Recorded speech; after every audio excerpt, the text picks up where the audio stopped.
discussing Week 2 of Sunset League football. We are at the Vet in Long Beach, where the Los Alamitos Griffins put their 4-2 record on the line and host the Fountain Valley Barons at 3-3. Hi again, everybody. Fritz Pollard, Kevin Robinson, Keith Jones. Great to have you along with us as we proudly present high school football. Like to also thank Play It Again Sports for sponsoring tonight's pregame show. Go see Bill Phillips for all of your sporting good needs in Los Alamitos. Let's get to the action. Los Alamitos open league play last week against the Edison Chargers and did not come out with a victory. 10-7, a heartbreaking loss. Kevin Robinson, likely the Sunset League championship was on the line in that game. As a coach, how do you bring your kids back for the second week of Sunset League play? Well, as broadcasters, we look at it and we definitely say that was for the Sunset League title. However, that was week 1. Okay, we're in week 2 now. You've got 4 weeks to go, so there's plenty of football left. Anything can happen in a league like this. You've got lots of good teams in this league, and you have to tell the kids that you have to keep pressing forward. That's all you can do is press forward, and you can only take care of your business. And in order to win that league championship, you have to win the rest of your games and then hope for a little bit of luck.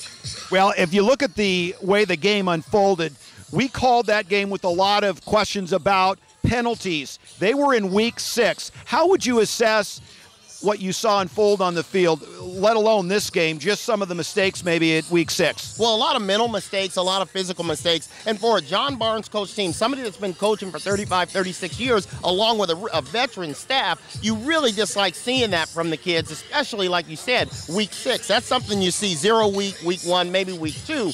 But I think coming into that game, they knew that it was a big game. They're 16 and 17-year-old kids, and they made some mistakes. However, those mental mistakes, the offsides, penalties, any of the mental mistakes like that have to be eliminated. Mistakes of aggression, clipping, holding, things like that, that can't be avoided. But the mental mistakes you have to eliminate.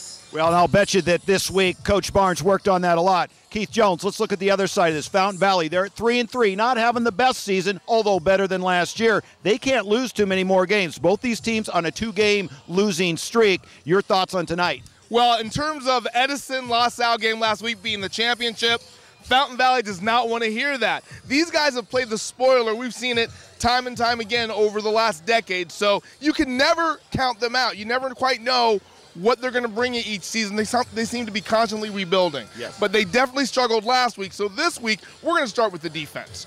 They've said that they've got to contain Cody Paul.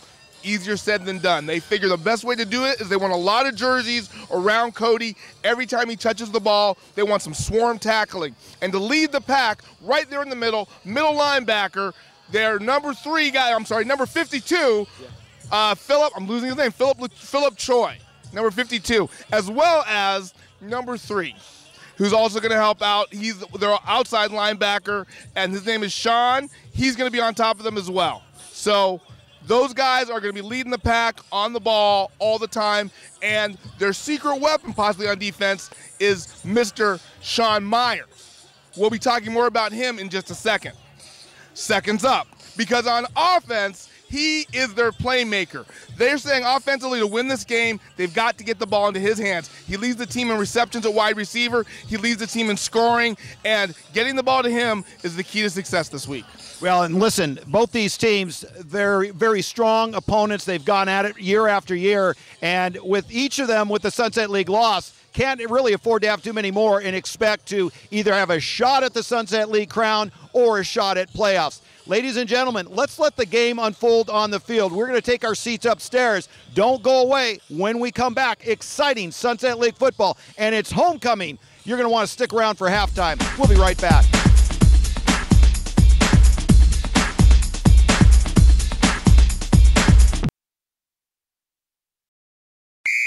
Quit playing around and clean out the garage. Quit playing around, huh? I'll show her. Let's go, Joe. Nice.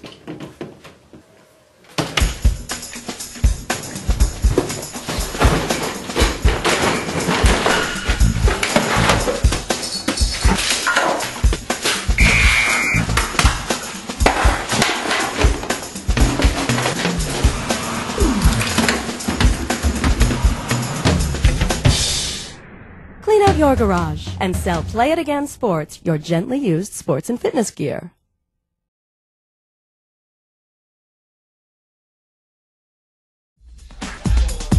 Welcome back to high school football. Fritz Pollard, Kevin Robinson, Keith Jones. Great to have you along with us here at the Vet for week number 2 of the Sunset League season. I'd also like to take this opportunity to thank Consolidated Disposal Services, an environmental partner you can count on, and also CI Solutions, owned by our good friend Mark Cole, tight end for the Los Alamitos Griffins 1970-18 team. Randy Hill of First Team Real Estate, and finally Southland Credit Union. Thank you to all of our sponsors for helping us bring you tonight's game. Griffins 0-1 in league play, Fountain Valley 0-1 in league play. Both these teams coming off of a 2-game losing streak. One of these teams getting back on track. Kevin, you and I called that game last week. We talked about it in the pregame show. How important is it for each of these teams to get back to their winning ways? Well, to have any hopes or remaining hopes of a league championship, you have to win this football game. But throwing league championship out the window, you've got to focus on the team at hand, and both teams have to come out and make a statement early. I really think, especially with the last 2 games the Griffins have played, that Los Alamitos has to come out and they really have to hit them hard from the beginning, and they have to build confidence and gain confidence in their offense, which means they have to have confidence in Dylan Lagarde. You know, when we look at the last 2 losses, one was to Santa Margarita, broadcast on a major network high school game of the week, and that was a tough game. I mean, Santa Margarita in the Trinity League, a very solid opponent. And you almost say, hey, Los Al came back in that game, made a contest of it. Last week's really hurts because the Griffins felt like they had that game. 13 seconds left, ball on the 10-yard line. They choose to run it on the ground. Gutsy call by John Barnes. Didn't get in.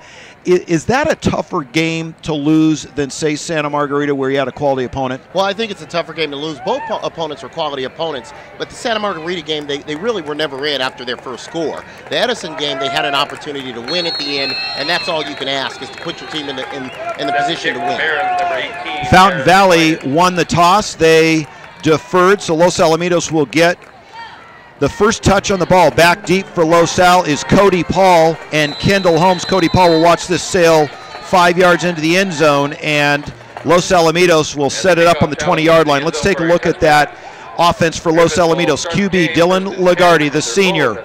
Running back Cody Paul, your wide receivers Holmes, Keiko, Roberts, and Pastel. And then on the line, Garrett King, which is in for Rowdy Bush, out with an injury. Redmond, your left guard. Your center is Anderson. Your right guard, Kalman, in for Iacana, who was injured actually in that Charger game. Big losses on the front line there for Los Alamitos. Of course, the right guard, right tackle, I should say, Nico Sanders. So it will be interesting to see, Kevin, especially with the very aggressive running game of Cody Paul, how this offensive line does. Holmes with the carry, pickup of 5, first play from scrimmage. Well, Fountain Valley's coming out. They come out in kind of a nickel defense, a nickel or a dime defense with a stand-up defensive ends or extra defensive backs, and that'll be interesting to see if the Griffins are able to run on this particular offense, or defense rather. We'll get to the defensive lineup here in a moment. Brings up a 2nd down and 5 for the Griffins. Lagarde from the shotgun. Holmes is your man in motion. They give it to Cody Paul. Small opening. Number 5, Cody Paul. Fountain Valley tackles just shy of the first down marker. Let's take a look at that defensive setup for the Fountain Valley Barons. On the line, Platt, RG, and Hennett. And then 5 linebackers. We'll see them moving around. Israelski, Clevenger, Camasoto, Choi, and Calvillo. And that's your corner, and then Baker, your other corner, and then your safeties is Meyer. So they only really have 1 safety as far as it's lined up. Your 2 corners and then 5 linebackers. Why that setup, Kevin? What are we looking for? What are they looking to stop for Los Al? Well, they're looking to be quite versatile, and they're looking to stop the passing game of the Griffins. But with that setup, they're going to have a hard time stopping the run. Having said that, let's talk about the run. Cody Paul rips off a big one, first down. Clevenger, Number 5, Cody Paul, the carry. With the tackle on Cody Paul. And I was just going to say, and we were talking before the game, 5 linebackers maybe to shut down that run. You talked about them shifting to the defensive line and then maybe into DB positions. You would think that that setup that 3-5 would stop what we just saw. Well, not necessarily, because, and remember, if you look at those three linebackers, three of their linebackers, 165, 170, and 175, it's not like they're the Baltimore Ravens size in linebackers. These guys are set up for speed, stop that short passing game of Los Alamitos. In order to stop that run, they're going to have to put 8 men in the box, because at this point, it's not going to work with just going with 3 guys up front. Lagarde, plenty of time. Great blocking by that O-line. Going to tuck it under and run. Gets across the 35-yard line. Good decision by Lagarde. If you don't have anything, throw it away, or if you can tuck it and pick up a couple of yards, that's a good decision by the quarterback. Platt with the tackle. So 8 yards to go. That'll bring up second down. 9:49 left here in the first quarter. This initial offensive pickup reminded me a little bit of last week, where actually the Chargers and the Griffins moved the ball between the 20s quite easily, just could not punch it in. Yeah, red zone offense will be very important tonight. Holmes, your man in motion. We have procedure. Fountain Valley suggesting it was on Losell. Looks like Garrett King may have moved. And again, let's talk about some of the injuries on the O-line. You had Rowdy Bush, who came out injured in the Santa Margarita game, 270. In his left tackle position. And then I'm talking to Coach in Iacano, who we saw come off the field last week, is replaced by Kalman, a senior, 245 pounds, replacing, though, a very veteran player in Iacano at 250. So, you know, there's over 500 pounds you're losing on the O-line. Yeah, a lot of beef. Second down, 13. Lagarde doesn't get rid of it, gets away from the pursuit, and taken down, hung on to it a little too long. Great defense by the backers for the Barons. RG with the stop. Well, that's definitely a coverage sack, but to avoid an even bigger loss, it's good footwork by Lagarde and smart to just tuck it and run it. Don't throw into coverage, but that's a coverage sack. He had nothing to throw to because the defensive backfield was completely covered. Showing a little senior leadership there, Dylan Lagarde. Now what happens, though, you get into a situation where you have to go second and long because of that 5-yard penalty, and we talked about it in the opening. Those are the types of mental mistakes that you really have to stay away from. While we have this timeout, I'd like to thank another one of our sponsors who makes this broadcast possible, the businesses who are part of the Los Alamitos Elite Sports Team. You buy anything from these merchants and they will give back a percentage to the local school activity of your choice. Some of those merchants include All-American Sign Company, Champions Quest, Joe's Premium Painting, and Mr. B's Sports Grill. The Los Alamitos Business Elite Sports Team. Look for that logo that you see on your screen at Los Alamitos local businesses. Hey, just a point of clarification in regards to some of the Fountain Valley personnel. I drew a little bit of a blank, quite frankly, during the pre-show. We've got 2 Seans of interest on this team. Number 3, Sean Myers, who plays both ways and is their playmaker. And number 4, Sean Finley, outside linebacker, who's one of the pack there trying to contain Cody Paul. Thank you very much, Keith. So 8:20 left here in the first quarter. Very early, 3rd down and 16. Los Alamitos taking their first time out. What are they talking about, Kevin? Well, what you want to do here is you tell your quarterback, whatever you do, don't turn the ball over unless it's a throw down the field, because if you throw it downfield, it's just as good or better than a punt. It'll be interesting to see if he lets Lagarde open up or if he stays conservative and runs a screen draw type play. Cody Paul and Locker back. And that is thrown, interception. Let's get you that number here momentarily. That looked like Brandon Lee. And he had great sitting right in the zone. Looked like he threw it right to him. Well, in that defense, you got a lot of defensive backs standing back there. What you want to do is you do one of 2 things. If you're getting heat on the rush, which he has the last 2 times, you screen or draw because that's a safe play. Or if you're going to throw the ball, throw it downfield, because an interception would be just as good as a punt. You don't want to throw the interception and give up good field position. 4th turnover on the season for Lagarde. Handoff. Cavillo.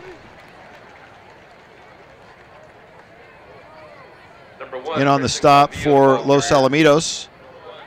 Looked like number 53 from the Griffins. It was in there. We had a switch there.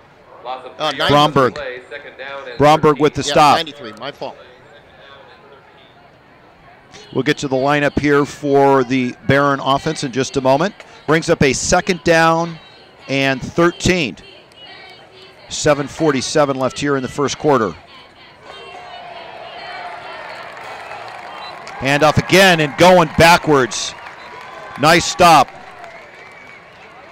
Daniel Tyler up to make the stop on one of the Barons. Tyler in perfect position to come up and play that fly sweep, just stepping right up into it and shooting from the outside to make that play. That puts Fountain Valley in a bad position. Well, yeah, and Sean Myers, Keith Jones talked about Mr. Myers. He's going to get a lot of action tonight. Let's get you that offense for the Barons. Chris De Autremont, the junior QB, the running back, Cavillo, and we'll get you the rest of the starters here on offense in just a moment. 7:05 left here in the first quarter. Now a 3rd down and 19. Cavillo moves back next to the quarterback. Goes to Cavillo and off to the races, and at least gets across the original line of scrimmage as James Stea comes up to make the stop. Let's go ahead and take a look at the wideouts. Myers, Baker, Church, and your tight end is Finley. On the line, Hennett, RG, McDaniel is your center. Weimer is your right guard, and Choi your right tackle.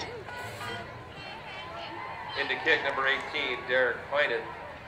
Cody Paul deep for the Griffins. So, handling the punting duties is Heinen, and Cody Paul awaits this punt on his 25-yard line. Nice high punt. Cody Paul with the fair catch on the 23-yard line. Let's take a look at the defense, although they're changing size. Seichi, Bromberg, Hayden are your down linemen. Marshall, Tyler, Locker, and Herrera your linebackers. Corners are Holmes and Stea. Roberts and Mitchell your safeties. And they put up a good initial stand. A lot of negative yardage in that defensive stand for Los Alamitos. Well, I think it was appropriate for you to go back and give that defensive unit their just due by running down that lineup. I think Los Alamitos just received a gift, and it'll be interesting to see once again if they open it up and go downfield. Lagarde steps in, gives it to Cody Paul. Cody Paul. Not much. You hold him to a couple yards and you count your blessings. Yeah, and you know the reason that I've said that coming back, throwing the ball downfield. Remember last week against Edison, one of the things that the Griffins stayed away from was really extending the field. Right. And so they're going to have to, if you want to take the heat off of your running backs, you really have to extend that field and stretch the field by throwing downfield and just see what the quarterback can do. We know he's capable of it. Israelski with the stop for the Barons. And I saw movement before that snap took place.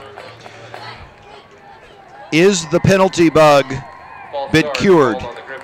We'll see who this one's on. It's against Los Al, so apparently not. Well, at this point, yes, it hasn't been cured.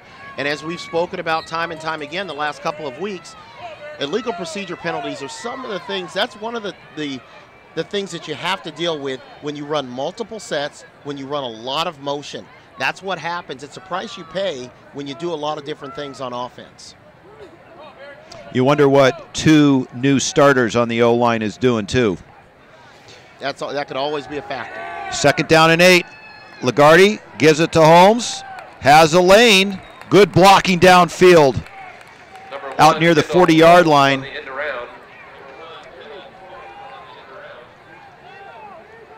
Finley, the linebacker that comes up to make the stop. Nice play coming back to the short side on that end around from the slot position, I believe it was. So a fresh set of downs for the Griffins. Kendall Holmes, 8 carries on the season, 56 yards, a 7-yard average. Mark it on the 38. Cody Paul, nice little lane. Look out when he gets outside. He is dangerous, and you aren't going to bring him down with the shoulder in the gut. He keeps moving, stumbling forward. Choi pushing Cody Paul out of bounds. 4:43 left here in the first. It looks like a continuation of last week when Cody Paul, it appeared that he came out bloodied and battered, but believe me, he dished out a heck of a lot more than he took last week. Absolutely. So another fresh set of downs for the Griffins as they go trips on the near side. Going to give it to Paul. Following his blockers, great downfield blocking by Connor Anderson, the center. 230-pounder getting out in front. Jordan Platt does make the stop. Well, thus far, here in the first quarter, the Griffins are able to dominate the line of scrimmage.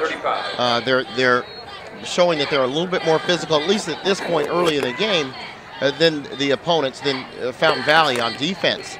And so you have to pick and choose. Are you going to continue to try to pound it, or do you throw the ball? Because at some point, they're going to have to adjust that defense to stop the run game, and then you can take a shot to the end zone. Whistles again, and Barnes is going to have an absolute conniption fit. He's out next to the flag. Well, what happened that time is they came out in their three-man front base, and as soon as they brought more men to the line of scrimmage, that left side of the line, there was a little bit of movement. They got a little jittery there in trying to count where they were going to block. Might have been Alex Redmond with the jump. 3:45 left here as the clock ticks down. Locker is your man in motion.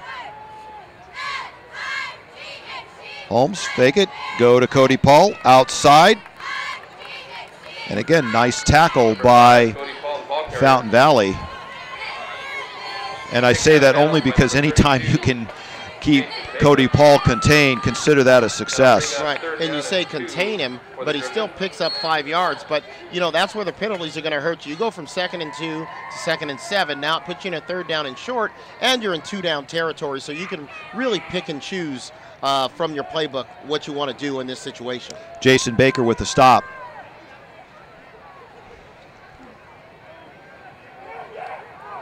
Give it to Holmes. Gosh, the defender was in the neighborhood, and that was Brandon Lee. He actually with the pickoff, but did not make the tackle, so marked it a 1st down by 1 yard. Yeah, they contained that fly sweep pretty well. Looks like it was an advantage Fountain Valley on that spot. I thought he gotten a little bit closer, but like we said, 2-down territory. This is John Barnes down on 4th and 1. And I stand corrected, that is a yard short of the 1st down. So Barnes going to go for it. We have not seen Lagarde given the green light to put it back in the air. How long will we let that go? Barnes probably still not happy with that interception. Lagarde under center. Give it to Cody Paul. He'll have plenty for the 1st down. Yeah, as long as they can continue to get that push off the line of scrimmage. And look for in this situation now, the way things are going, look for Paul to get at least 20 touches tonight, just based on how they're going in this first quarter.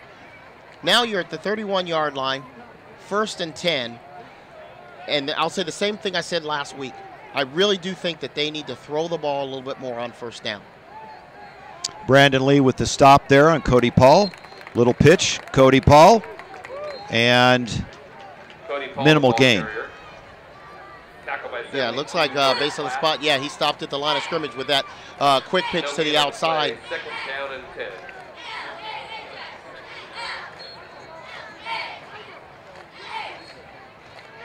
Clock continues to run, 1:30 left here in the first quarter. If I'm counting right, we've already had 3 procedure penalties. And a turnover. And a turnover. So not the way you want to bounce back from a tough loss.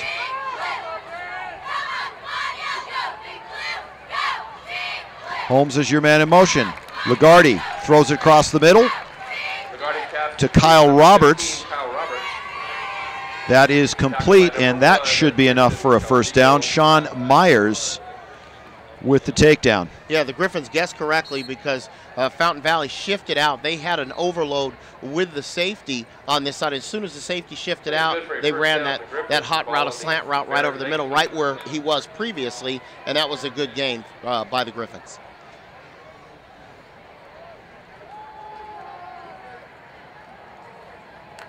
Cody Paul. And squirts forward. Number 5, Paul. Yeah, nice pickup of 5. Yeah, that play seems to be working because they've had some success running that fly sweep on the outside. They run it on the outside and then just run back with a power play right to Cody Paul up in the middle. They're getting a good push in the front line, so there's really no need to switch up the things. They're getting what they want from their run game at this point. Now they have to perform in the red zone, something we haven't seen them do in a few weeks. Finley with the stop there on Cody Paul. 2nd down and 5. 9 seconds to go in the first quarter. Give it to Cody Paul. Bounces outside. Has a little bit of a lane. Mark it at the 10, and that ought to wrap up the first quarter. So no score. Your thoughts on the first quarter? Well, the first quarter, if I'm Fountain Valley, and I say I ran 3 plays on offense, if I'm not mistaken. Right. 3 plays on offense, and we're in a tie game. I'm feeling pretty good if I'm one of the Barons coaches. Now, from the Los Alamitos standpoint, they've got to really stretch the field. They've really got to stretch the field. They've got to be unhappy with the fact that they've had the ball for so long and they haven't been able to put anything on the board. Ladies and gentlemen, we will be right back after this.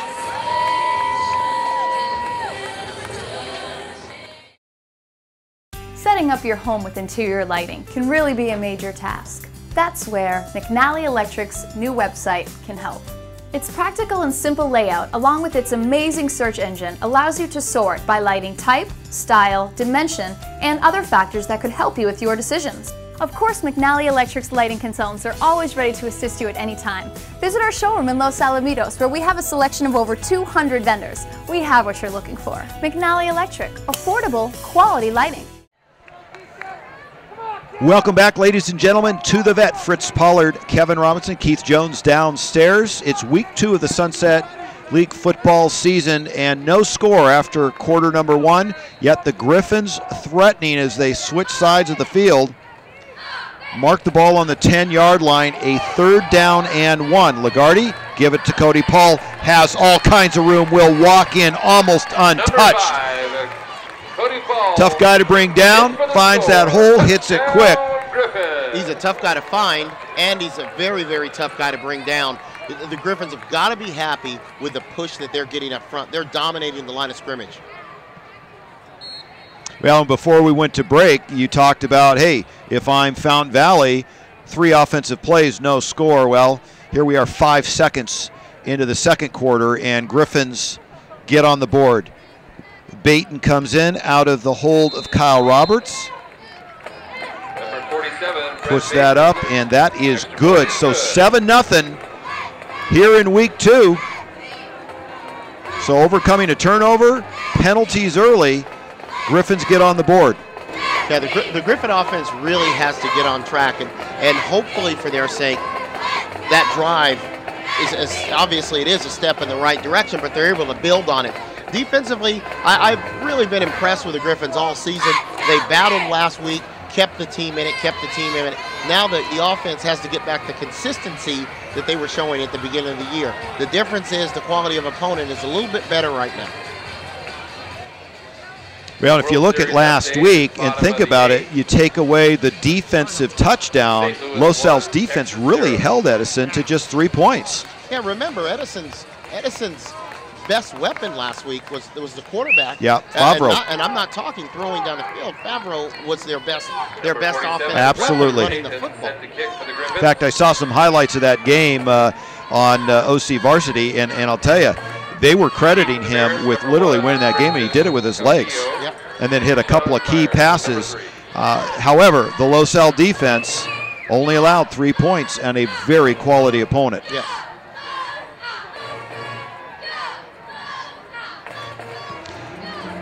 So back deep for the Barons, Gavillo and Myers. And as Baton's been doing all year long, punches that right into the end zone. Baton's travels in the end zone for a touchback. So Day on Trumont, the junior, 6'1", 170-pounder for the Barons, going to get his second touch on the ball, and hoping that they have a slightly better outcome than they did the last time. Yeah, remember that first drive they went straight backwards Now they're going to do the best they can to keep the Griffins' offense off the field. 54% passer, 465 yards, 4 interceptions on the season, and that's positive yards, but not a lot for the Barons. Yeah, they take a little bit out of the Los Al playbook with Cody Marshall coming up to make that play.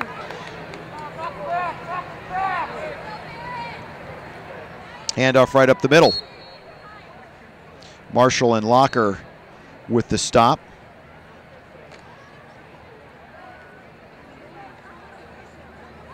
Cavello gets most of the calls on the ground. 277 yards before tonight's game, 6-yard average. 77 is his long on the season. Deon Tremont breaks out of the pocket. Wanted to send it downfield, and not a bad pickup for second down. Yeah, puts them in a manageable third down and a little bit long 3 yards to go, or a short 3 actually. Got to get just across the 30 as that kickoff was a touchback.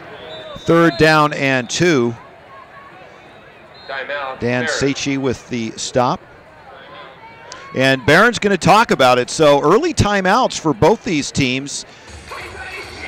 And the Barons looking at 10:43 before the halftime break.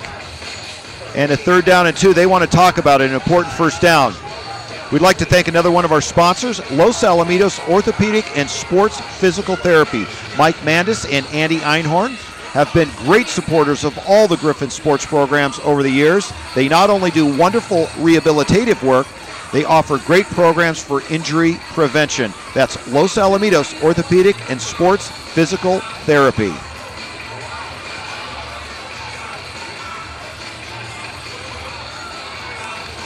So for the Barons, who went 3 and out in the first possession, now looking at 2 yards to keep this drive going. You know, with the ball control offense that Los Alamitos has been running, this third down, here we are in the second quarter, this third down conversion or potential conversion is really big for the Barons. On Tremont, up under center, and that will be very close. We have a flag on the play. That's usually something on the interior. I would be surprised if we had a backside hold, but that's usually some sort of motion or offsides penalty.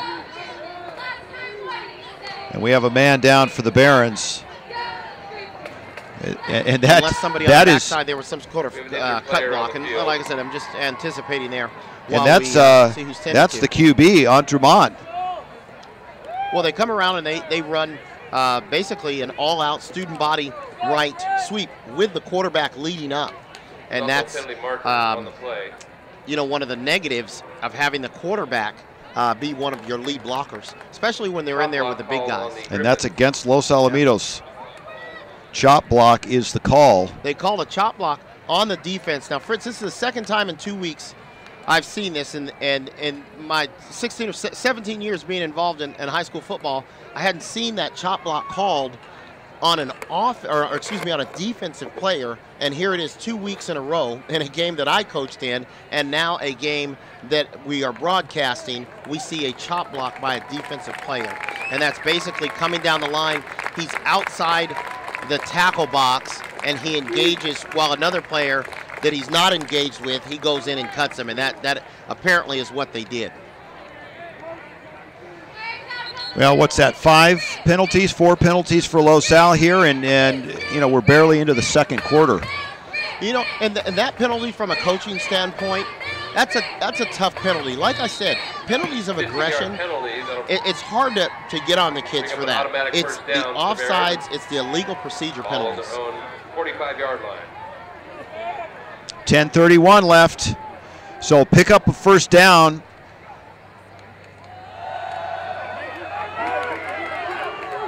Handout right up the middle, and nice play. Handoff, and the ball carrier there is and looking at the little bit bigger body there, 200-pound running back, 6-footer. Now, Sean Myers, number 3, is in at quarterback now. He's come in to replace the injured player, and I really like how he rode him in all the way on that read-type play to pick up that 10-yard first down. Getting the chains set, clock back underway. Fountain Valley right up on the line of scrimmage. And they're going to run it. D'Entremont, and good, solid running. Yeah, that's Sean Myers in for the injured D'Entremont. And as we stated the play before, he read it, rode the fullback all the way in. This time, he rode him all the way in, and they ran it outside. They just ran the play off of the previous play for a good 5.5-yard pickup. My apologies. D'Entremont still out, and Sean Myers checking in. He has been their workhorse on the ground and showing a little a la Los Alamitos with the fake handoff. Yeah. Took a foul. That read play, and I call it a read, but that's basically what it is. They may not have the quarterback reading, though, but he's definitely riding them inside, and then they're getting a look for the quarterback coming off as to whether they want to come back with a quarterback running off tackle or if they... So Myers stays in, number 3, out of his running back position, taking the snaps. Gonna keep it, coming outside. Great pursuit by Los Alamitos. And in on the stop for the Griffins is Corder Lee. Let's go downstairs to Keith Jones. Also on the stop, number 33, Dan Safety. That'll bring up 4th down for the Bears.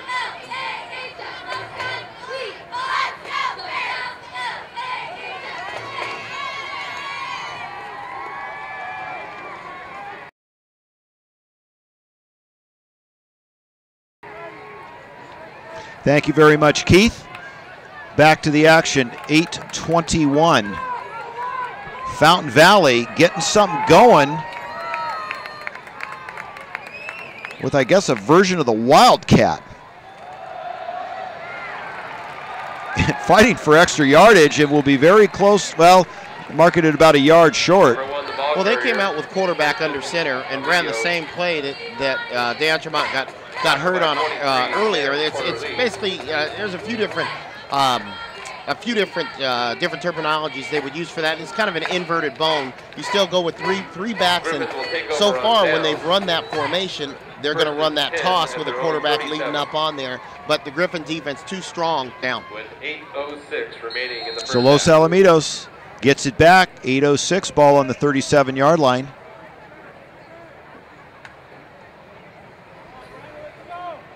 Cody Paul going to be your lone setback. Lagarde climbs in under center.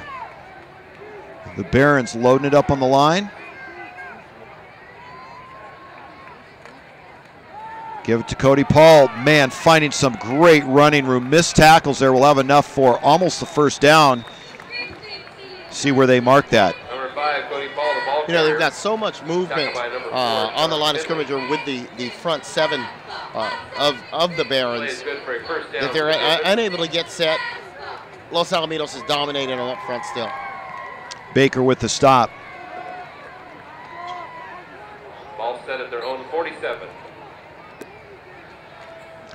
So as the Griffins come to the line, ball on the 47-yard line and 7:50 left before the halftime break. You're not going to want to go away. We've got halftime homecoming festivities. Lagarde going back to the air. There's that long ball. Floats it up there again and in and out of the hands of Kyle Roberts, and that reminiscent of that throw last week. We called it from the beginning, putting a little too much air in there. Hey, listen, Kyle Roberts can outrun a lot of defensive backs. You're just taking, in my opinion, that ball and giving that defender a chance to stay on your receiver. Well, when they throw that fade pattern, which is what they're throwing, throw that fade pattern, you want to throw it to the outside so you take away the defender's ability to intercept the pass. Actually, that ball, it wasn't even as bad as some of the ones that we've seen thrown. I'd like to see him throw that and throw it back shoulder to give that receiver a chance so he's not playing defender all the time. Cody Paul finding a little lane.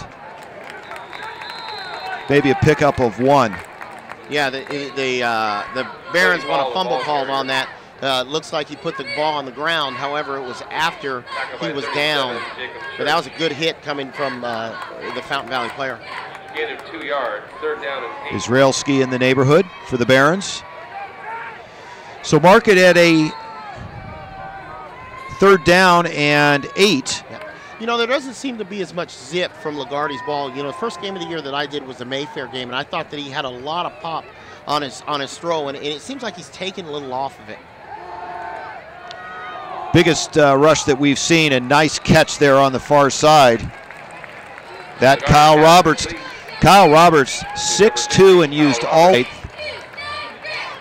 DeVello with the coverage, only 5'8", and that's going to be tough to cover a tall guy. I'm sorry, we'll say that was a great catch by Roberts, but Lagarde came back and answered the mild criticism that I gave him, and he put some zip. There was some pepper on that one. Move the chains. Lagarde going to give it to Holmes.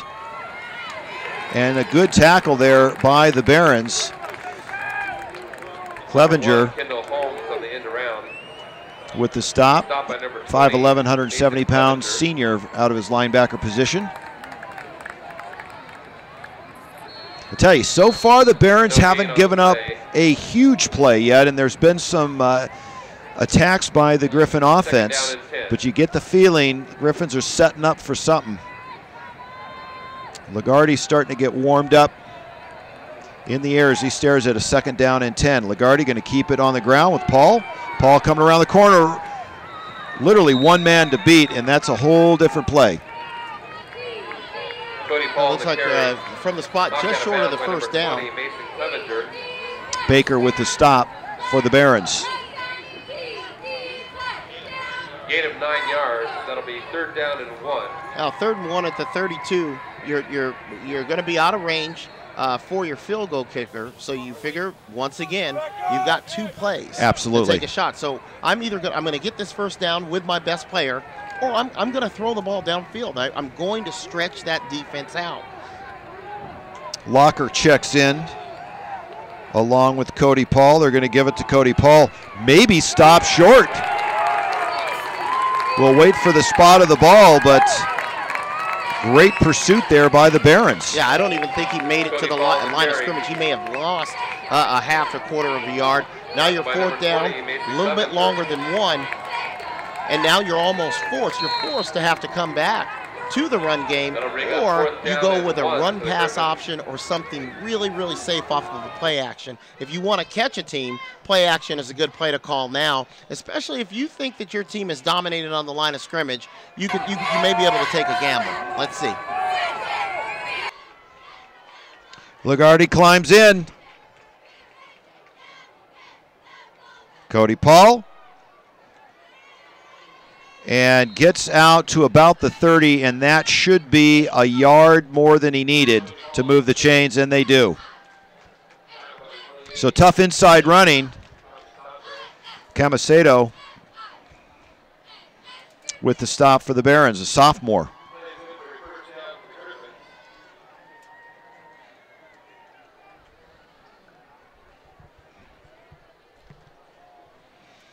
.458 left.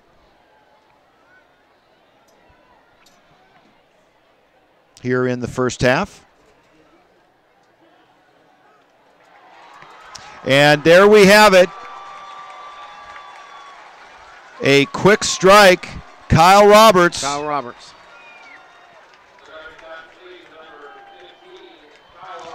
So well, Kyle Roberts, they don't waste any time. Right, the Griffins' biggest success has been over the middle.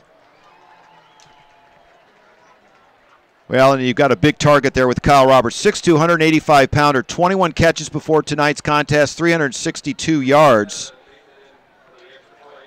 And the senior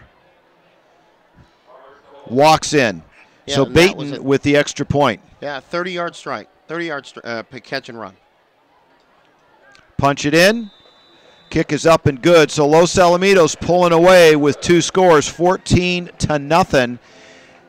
And you get the feeling that Fountain Valley has been bending, and Griffin's starting to get warmed up. As I said a few minutes ago, it looks like they're preparing for a breakout, and we're starting to see things loosen up. Let's talk about stretching the field a little bit. You were talking about having to mix it up. Well, you know, there's two reasons. One is because I think that's what they're giving you. They've geared their defense now to stop the short passing game and to stop Cody Paul. What you've got to do, and the outside run of that fly sweep by the Griffins. You obviously want to take what they give you, and you have been dominating at the line of scrimmage, but at the same time, I do believe that it is important to get the confidence level of your quarterback up. Absolutely. Because I honestly, just based on what we're seeing, I don't think that it's either A, they're not confident in what their passing game is doing, or the quarterback isn't confident. So Fountain Valley going to get another shot at it. They'll have 4:43 before the halftime break. Baton puts his foot into it. This should be returnable. Barons take it. And getting a nice return, and that is Myers. So that shows you how important it is to put that ball in the end zone. We've seen it a lot this year from Baton. Myers with a nice return, and they needed it with 4:33 left. Not moving the ball exceptionally well, getting little chunks at little opportunities. Daniel Tyler with the stop there. Barons needed a good return there to set themselves up for a score. Yeah, they did. I like Myers. Myers is a good athlete. That's a young man that you've got to get the ball in his hands. Deon Trumont checks back in after that chop block penalty against the Griffins took him out for a few plays, and they didn't lose much with Myers at QB. Handoff. Cavello. Nice tackle by Los Alamitos. And that will keep the clock running as Cavello. Kendall Holmes with the stop. Cavello with a 6-yard average so far on the season. And gets the bulk of the work on the ground.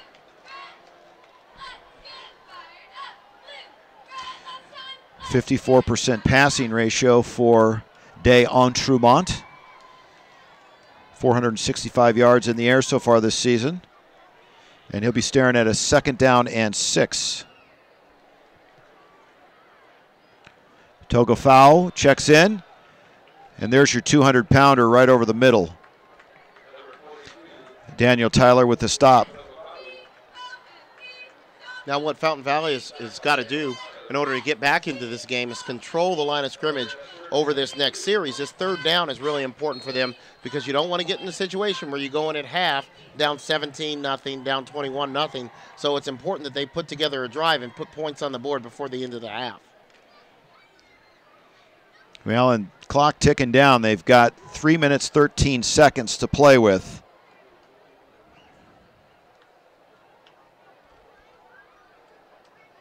Myers is your man in motion, and they're giving it to the big back, Togofua, and he's moving backwards. I think what they got on the previous possession is they found fool's gold when they had that big run after the injury, and so what they're trying to do is run it up the gut against the Griffin, and that's tough to do against that tough defensive line.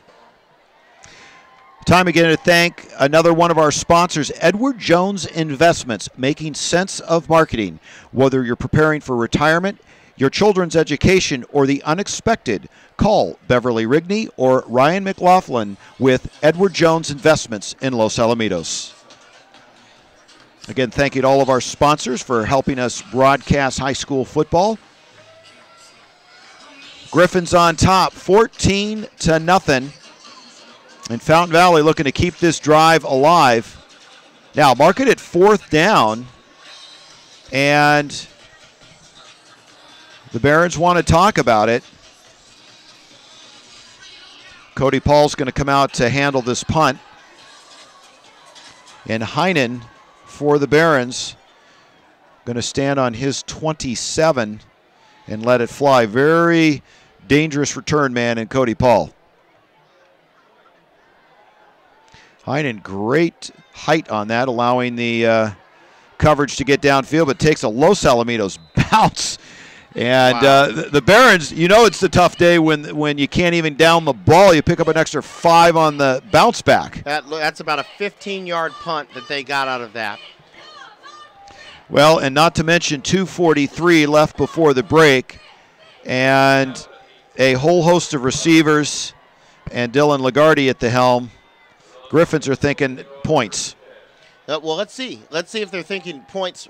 Are they thinking it via the quick strike, or are they going to try to methodically in 2 minutes and 43 seconds run the ball down the field? Lagarde climbs in under center. Cody Paul is your lone setback. On the near side is Keiko. They give it to Cody Paul. Gets back around.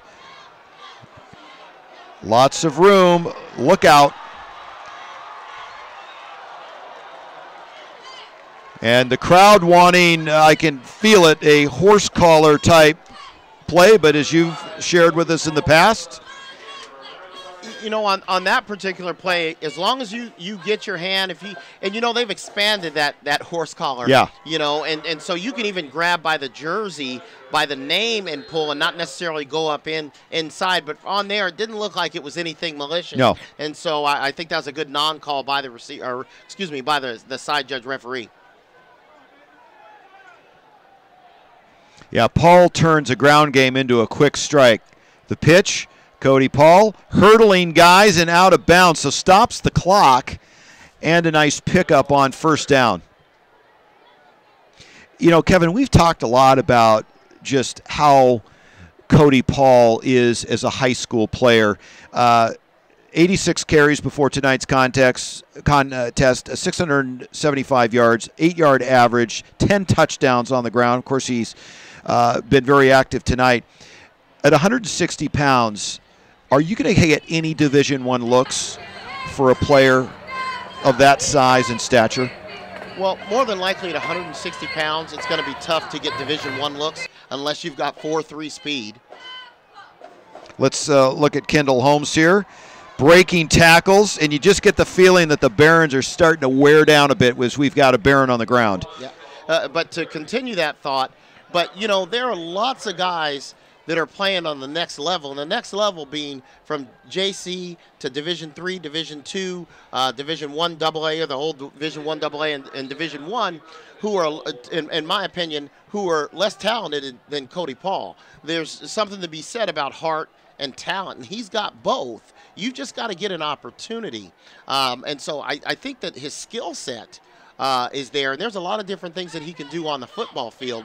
But he's going to have to stay in the weight room. He's going to have to make sure his grades stay up, and he's going to have to get an opportunity. Could be exciting to watch that young man's future as he is a senior this year. Lagarde going to the air, across the middle. Touchdown, Kyle Roberts. Like we said earlier, finding success over the middle of the field. And so that slant is obviously where Lagarde is much, much more comfortable, at least in the last couple of weeks. So that 21-0 score with the touchdown strikes that he's gotten, that's a good confidence builder going into the second half. Well, as we said, with about 3 minutes left, Los Alamitos not looking to just sit on it. They punch it in, and for the Barons who couldn't convert, it cost them 7. So 21-0. Barons falling behind with 1:40 left. So your Fountain Valley, what's your game plan for the next 100, well, let's call it 1:40? Well, since both teams have timeouts, you want to go, you want to get out of here. You don't want to throw the ball because you don't want to give the ball back. Right. Okay? But at the same time, you've got to get positive yardage off your run game, because if you run it up the middle like they've been doing with their big fella and get 1 yard, Coach Barnes can just as easily use his timeouts, get the ball back, and then go for it. Once again, he'd have nothing to lose up 21-0. So you want to just try and get a first down, get positive yards.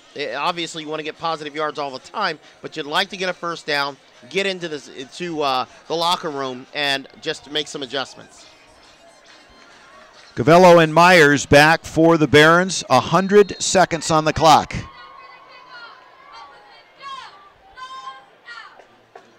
Nice return by Fountain Valley when Baton failed to put it in the end zone.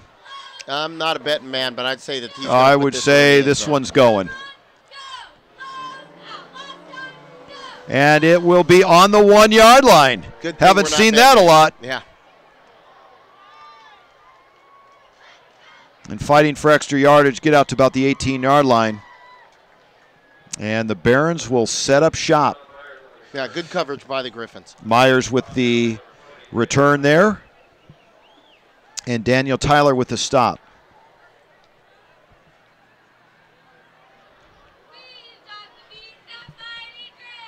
So 1:31 left here before halftime.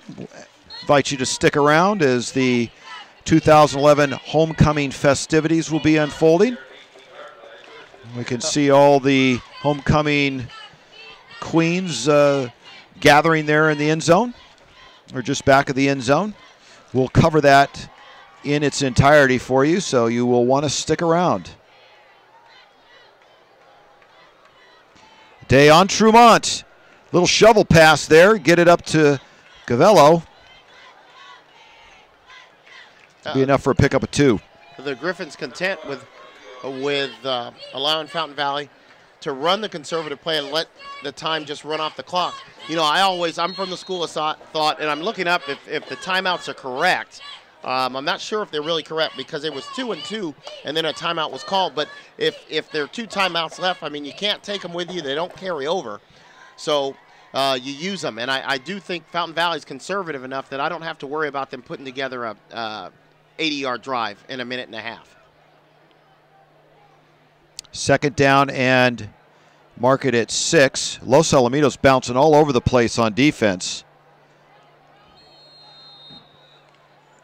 And looks like they may have gotten the O-line to move. Penalty marker down. Now, this is kind of the defense that, there are certain offenses that I like to call America's offense, and these teams that run the spread, I call that America's offense. And now that type of defense where the defensive linemen are standing and moving around, for me, an offensive coordinator's dream is to go up against stand-up defensive linemen. I run the ball right at them if they do that. But these kids get a little confused, don't know what to do, and I just run the ball right at them. Lowest man wins, and if I'm going up against a guy standing up, I'm going to beat him. Handoff, and you called it right up the middle. Not a bad pickup. And that in the hands of Gavello.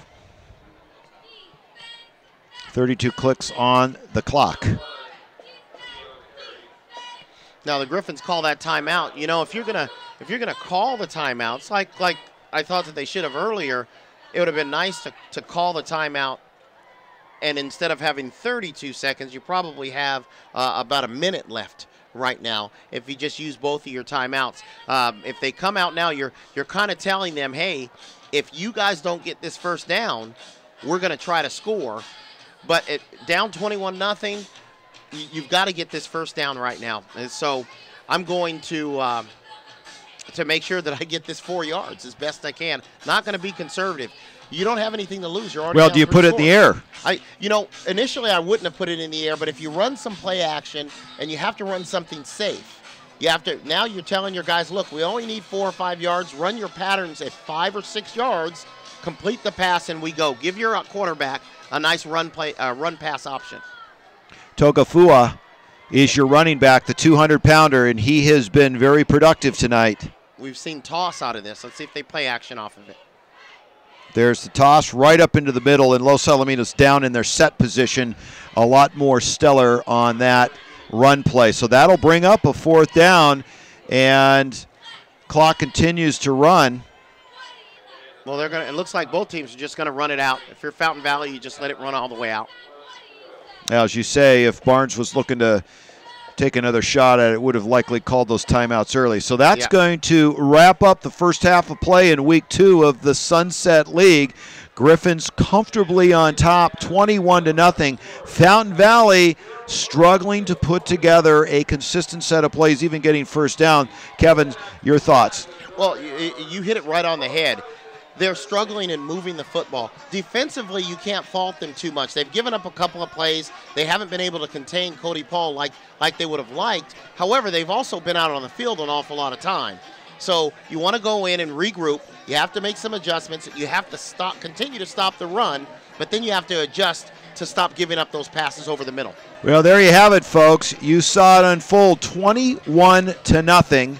And as the halftime festivities are getting underway, it's Homecoming 2011. We are going to cover it as it unfolds. We're going to step aside. Please enjoy Homecoming 2011. We'll be back with exciting second half action from the Vet.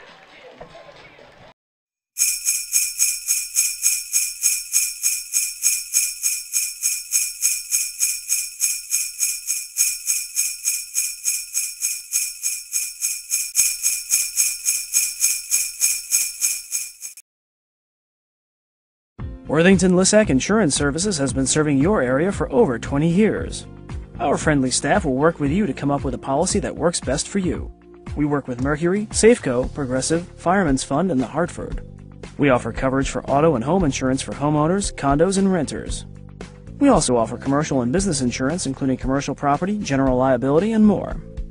Call Worthington Lissack Insurance Services at 562-795-5744.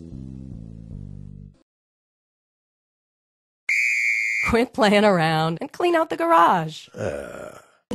Quit playing around, huh? I'll show her. Let's go, Joe. Nice.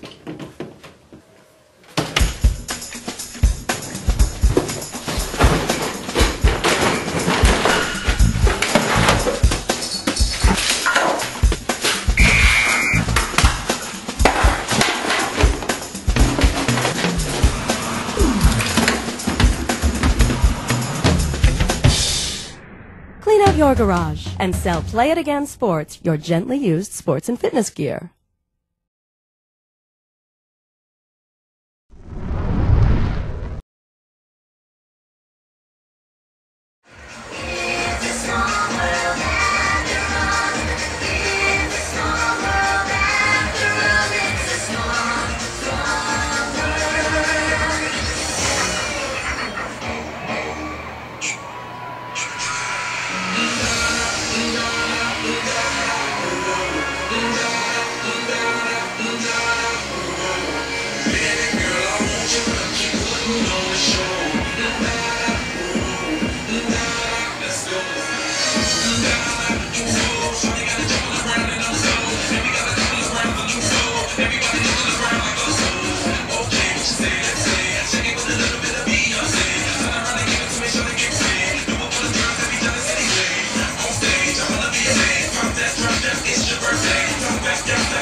What an awesome performance. Now tonight, we are fortunate enough to have with us our returning 2010 homecoming queen, Miss Ashley Stewart.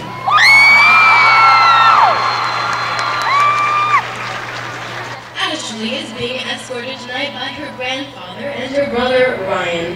Ashley is currently a freshman at the University of Oregon and is majoring in marketing and communications. She hopes to travel to Australia this summer and has enjoyed previous trips to New York City because she loves the cold weather. Ashley proudly boasts that she can easily consume a 14-ounce steak. She also enjoys water skiing, spending time at the lake, and being with her family. Thank you for coming back, Ashley.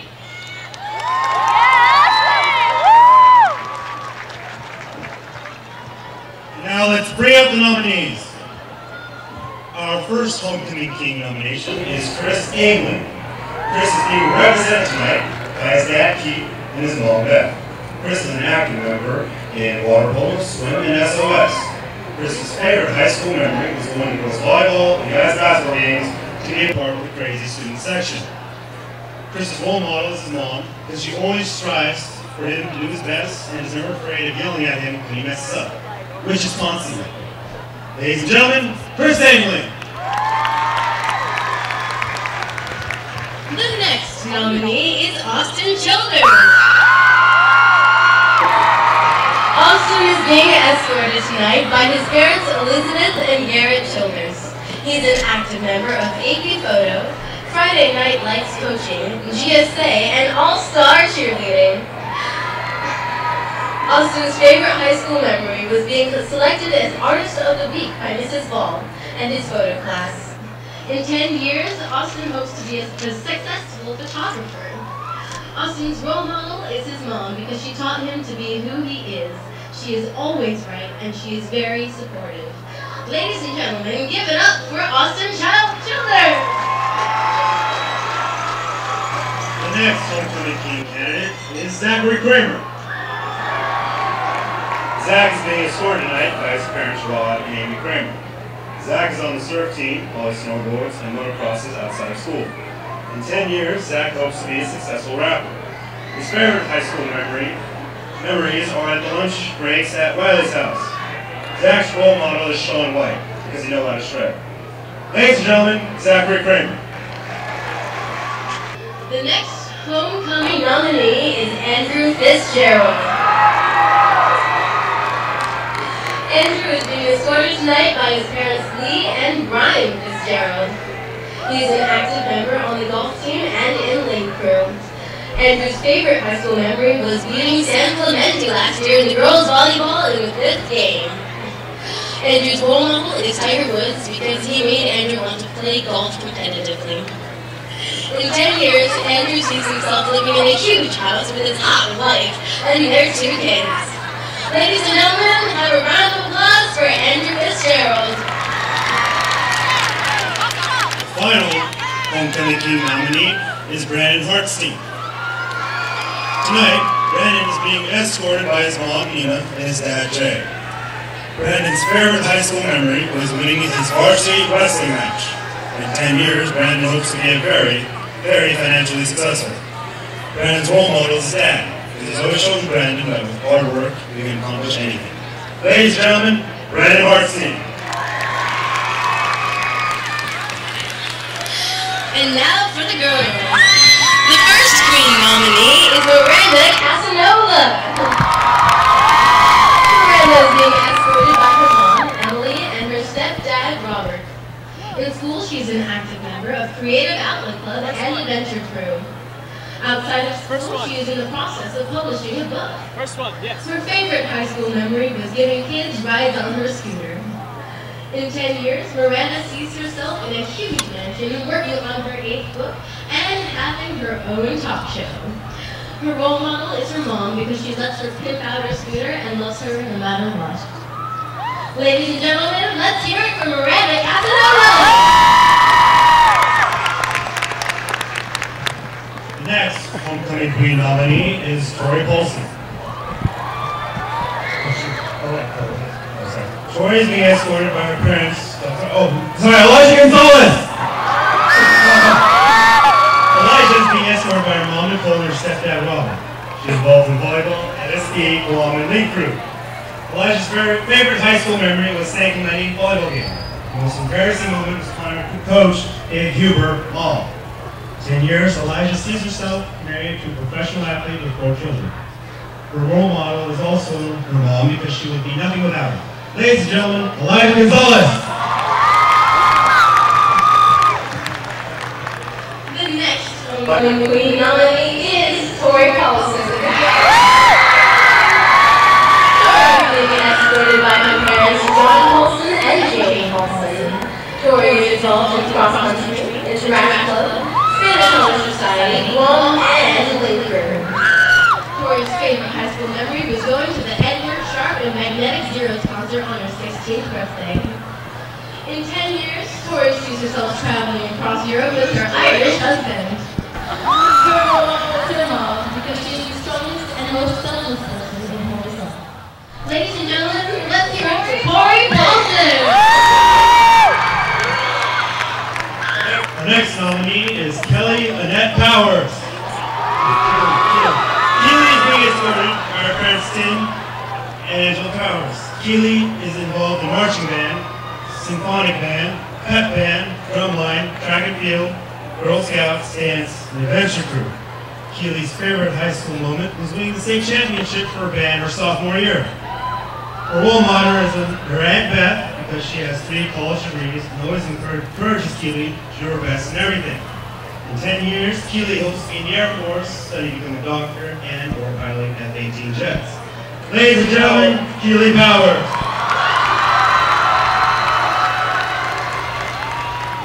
Our final homecoming queen nomination is Sydney Strom. She is being escorted by her mother, Joji Strom, and her dad, James Strom. She's involved in CSF, Guam, Spanish Honor Society, Students of Sustainability, Interact, and Track and Field. Her favorite high school memory was dancing at the talent show with friends Daniel Tyler and Josh Tyker. In 10 years, Sydney hopes to be living on the beach with her family as a physical therapist, still dancing. Her role model is her grandpa Sam because he is always optimistic. Ladies and gentlemen, Sydney Strom! Give it up for our homecoming nominee!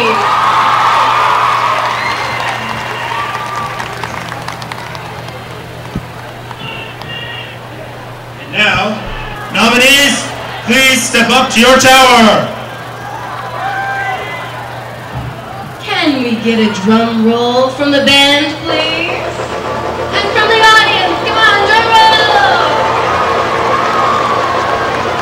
And your 2011 homecoming king and queen are Austin Chandler and Miranda!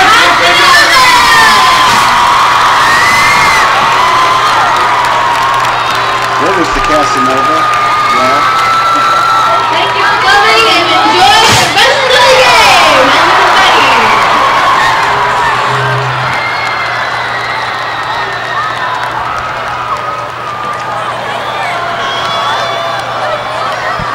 Did you catch the name of Casanova with the first?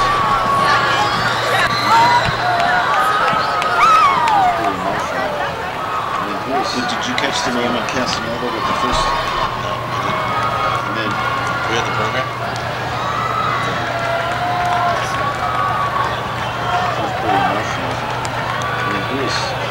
Students, don't forget homecoming dance tomorrow night at Los Al. Tickets will be sold.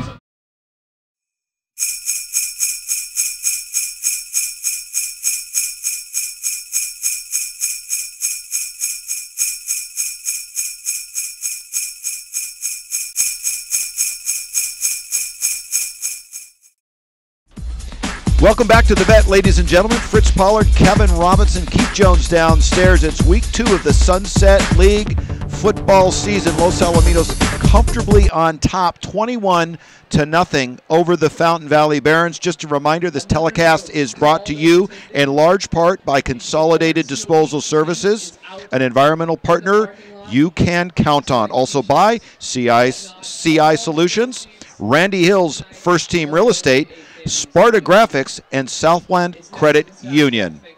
Also like to congratulate our homecoming queen of 2011, Miranda Casanova, and the king of the 2011 season, Mr. Austin Childers. Congratulations to both of you in being the 2011 homecoming king and queen. Los Alamitos getting back underway as Baton puts everything he's got into it. And that will be on the line. They'll allow that to be returned. Cavello getting a nice return out to the 30-yard line, Kevin Robinson. Well, Fountain Valley's got to get off to a fast start here. They've got to keep that defense off of the field by keeping the Griffins' defense on the field. From a Griffins standpoint, they want to come out and really go for the gut shot. They actually gave them a gut shot, and they want to, put this one to rest, and they'd like to do it early.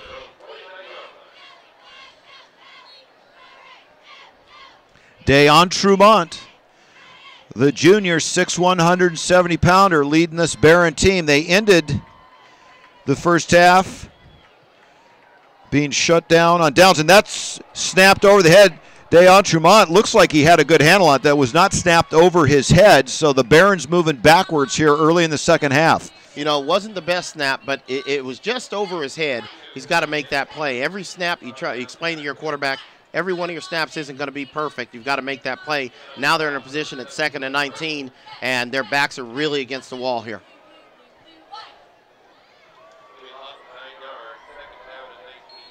So that'll bring up a 2nd down and 19. And Deon Trumont, who has not done a lot in the air tonight, also pinned deep, is not having a lot of options playbook-wise.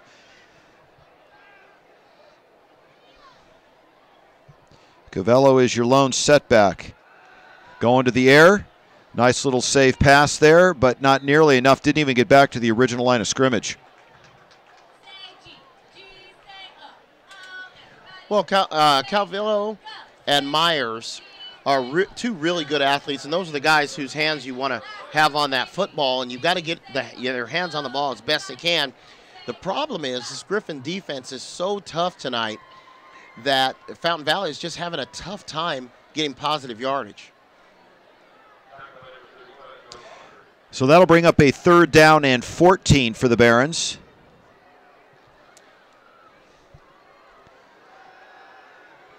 Little screen pass, that out to Cavello, and nice pickup, but with the loss of yardage early in that series, will be about 6 yards short of the 1st down, and that'll force the Barons to punt. The Griffins in that stand-up defense once again and running a zone blitz. That screen play is a perfect play to call on that. What you don't want to have is you don't want to have your lineman, who should be looking for the next guy to hit at the next level, turning around and watching the play. So that was a good recovery by the Griffins defense. Heinen will stand on his 20-yard line. Cody Paul stands on his 34. Griffin's going to just scatter, and that will take a Fountain Valley bounce. Cody Paul fields it at the 25, moves back a couple yards, and then lunges forward, marking it about the 26. So with 9:27 left here in the 3rd quarter, Dylan Lagarde going to come back out with the offense. Starting to get warmed up, looked a little sluggish. No points in the 1st quarter. And then Kyle Roberts got hot. Dylan Lagarde putting the money on the ball. That's a little slant pass. Roberts and Lagarde all over that all season long. Yeah, that's the play that's been effective for him so far in the red zone. Lagarde back to the air. Dumps it off to Cody Paul. Cody Paul under a little bit of pressure. It looks like we had a late flag, and when we get it from the ref and it's that late, it's either going to be a late hit on the quarterback unless he calls a hold on Cody Paul. And that's what he called, not on Cody Paul, but the hold was against him. The defender was holding Cody Paul as he was trying to retrieve that screen pass. John Barnes all over the referee right from the point, and the ref threw the flag. I think he was giving the side judge an opportunity to make that play or make that call, and once he didn't, the referee flag came in a little bit late. Sean Finley with the coverage there on Cody Paul. And, boy, that is a interesting matchup. Sean Finley at 6'3", on Cody Paul at 5'6". Yeah, Finley was just playing spy on that and read that screen pass pretty well, but he just got a hold of Cody on that So play. first down and 10. Cody Paul with the call. Going far side, dragging a Barron with him across the 40-yard line.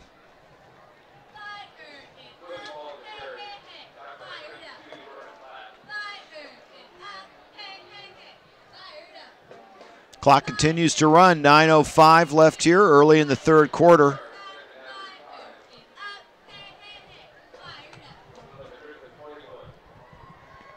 Mark it on the ball, 41-yard line of Los Alamitos. A second down and 5. Paul again, carrying the pile with him. Looks like he'll be about a yard short of the first down.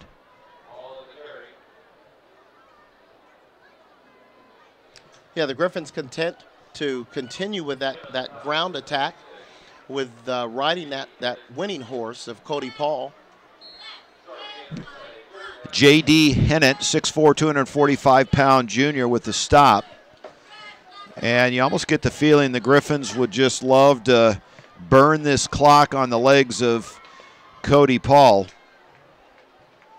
and keep it out of Fountain Valley's hands as they are just methodically moving it down the field, staring at a third down and 2, ball on the 44.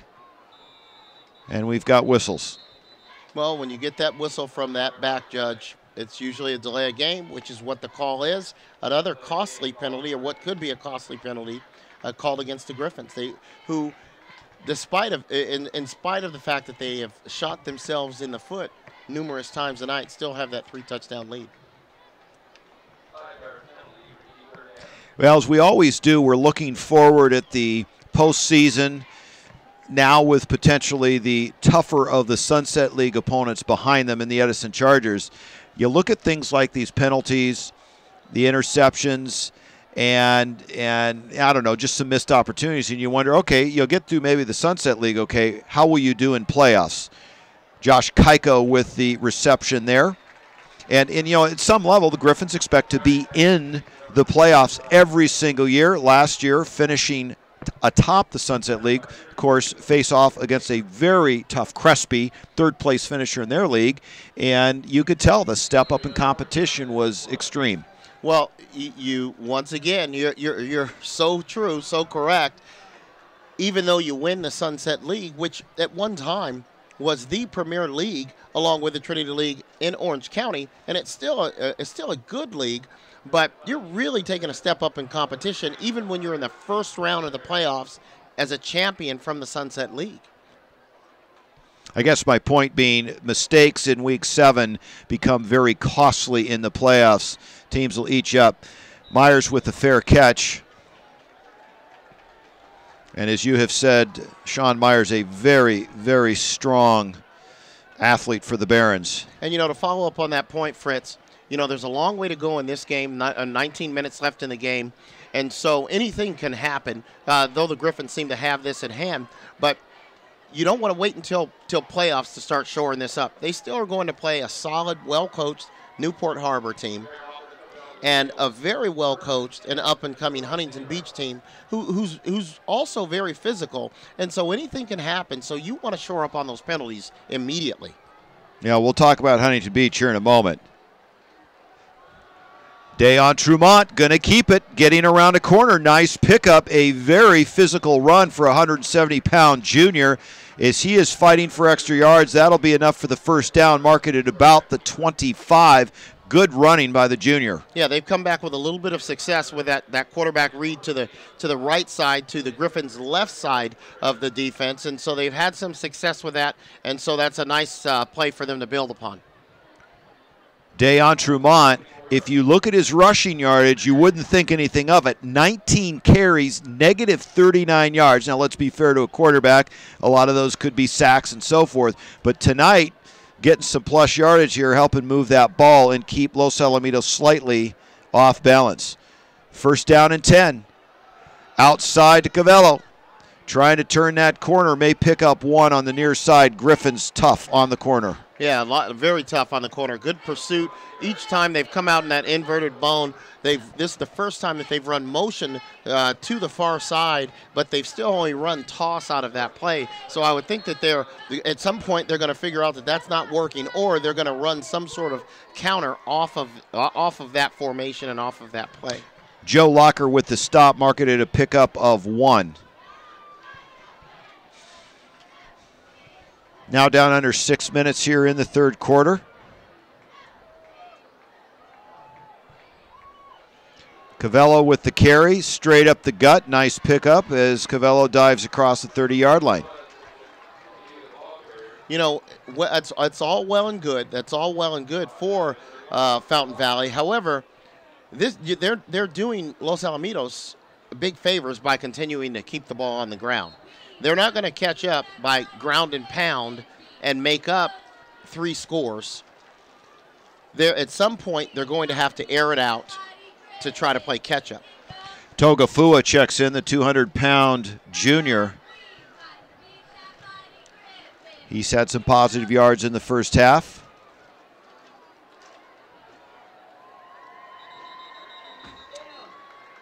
And the Griffins with somewhat of that staggered defense, again getting the Barons to move, illegal procedure, and that'll be moving it backwards. Yeah, their linemen are really, really showing a lot of nervous behavior, for lack of a better term, once the Griffins go into that defense. And when you have a 3rd and short, the best thing to do is get up there and run the play.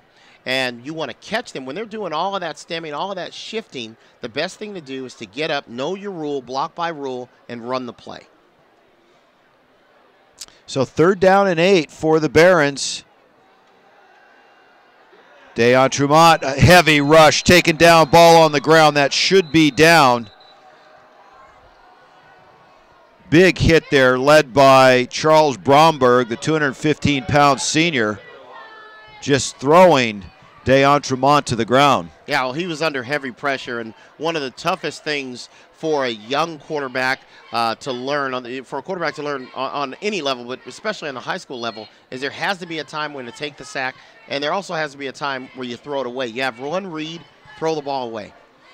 Mark it on the 19. Dangerous on the short field with Cody Paul back there. And Derek Heinen stands on his 5. That's a skipper. And been impressed with Heinen. He can get the ball up there. Fair catch by Cody Paul at about the 45-yard line of Los Alamitos. Gets some nice height under that ball, giving that coverage a chance to get downfield. Has eliminated a few returns tonight. Yeah, well, as long as Snapper's not doing him any favors by snapping it on the hop to him consistently.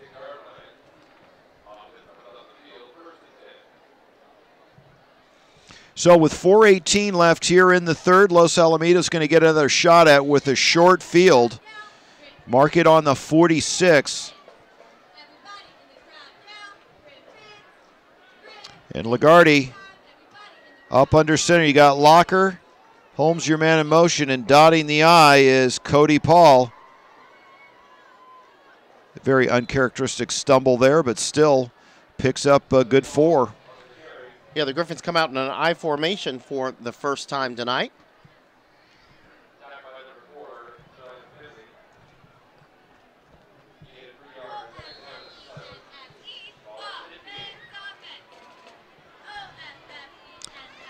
Shuttling in and out the play, Joe Locker checks out. And checking in for Los Alamitos, it's Deshaun Gordon. 2nd down and 7 for the Griffins. To the air, pump fake, little bit of pressure, rolling out, and throws that one away. Kyle Roberts just instinctively runs right into the bench of Los Alamitos and makes that catch, yet out of bounds. Well, I like the decision making, and I like the footwork of Dylan on that, on his drop back. You've got to keep your feet moving while keeping your head downfield once he feels the pressure, because as a quarterback who's developing and who's trying to move on to the next level, you've got to be able to feel the pressure. He felt the pressure from the backside, kept his feet moving, got out of trouble, threw the ball while either his receiver was going to catch it or was going to be incomplete. 3rd down and 7, 3:29 here in the third. And that out, we got probably going to be a hold on the play. It looks like number 78, one of the O linemen. Yeah. For Los Alamitos with the hold. We'll await that call. Nico Sanders.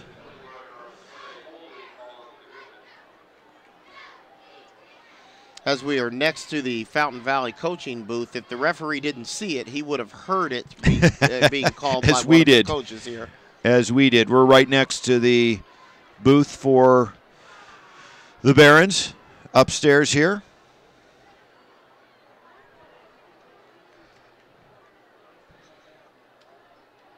As Chick Hearn would say back in the day for the Lakers, high above the sidelines here at Veterans Stadium. And we only know that by the exercise we get and going up and down these stairs. Definite. Much needed, though, by me. Yeah, much needed. I just don't know if I need it all in one outing. Yes. Now, wait a minute. So you had the huddle break, prepared to run an offensive play, and then who was running on the field? Was that the punt team? Seemed to be confusion on personnel, and yeah, you know what, it's 4th down by looking at the marker, but 3rd down up top. I thought it was 3rd down, and so there's some kind of mix-up on personnel. The box is saying 4th down, but I believe it's 3rd with the penalty. And they obviously declined the penalty, though. They didn't take that hold, so it is 4th down. I stand corrected.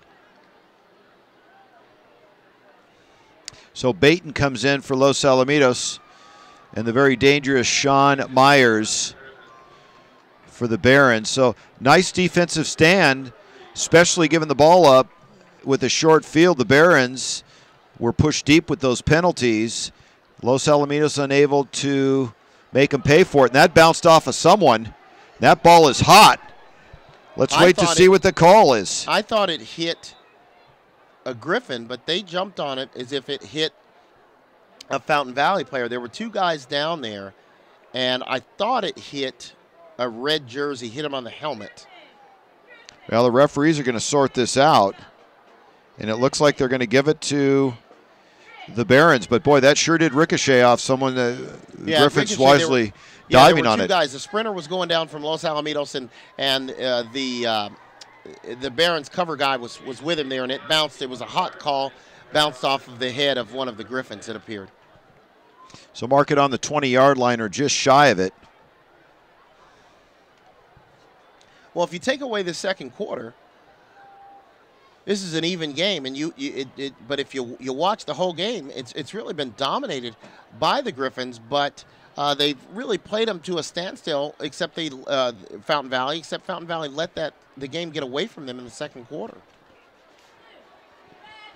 Looks like the referee's still trying to figure something out. I'm wondering if Barnes, because the side judge on the far side, Griffin's sideline, maybe still trying to debate who that came off of, and that side judge going to give Barnes an explanation.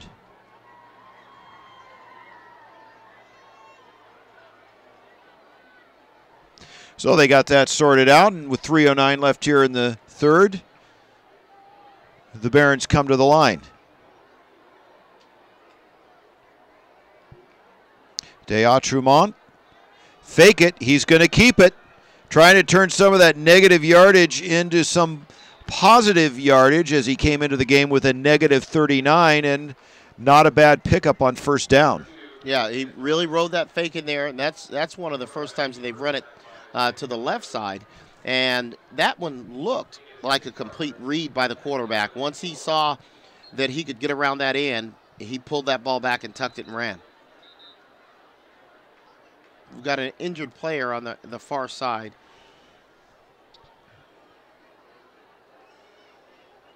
That looks like Mitchell.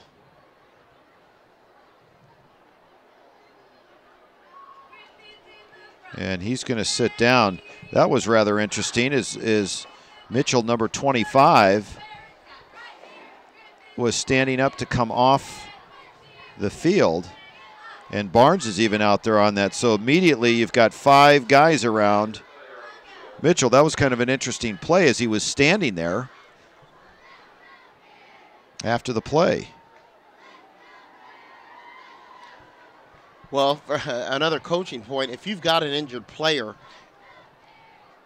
it gives you an opportunity to talk to your offense or talk to your defense. And if the easiest thing is for him to go down so he can be evaluated by the trainers rather than have him walk off the field without being evaluated and without any of the athletic training staff knowing, what possible injury the player has. Daryl Mitchell, 5'9", 155-pound senior.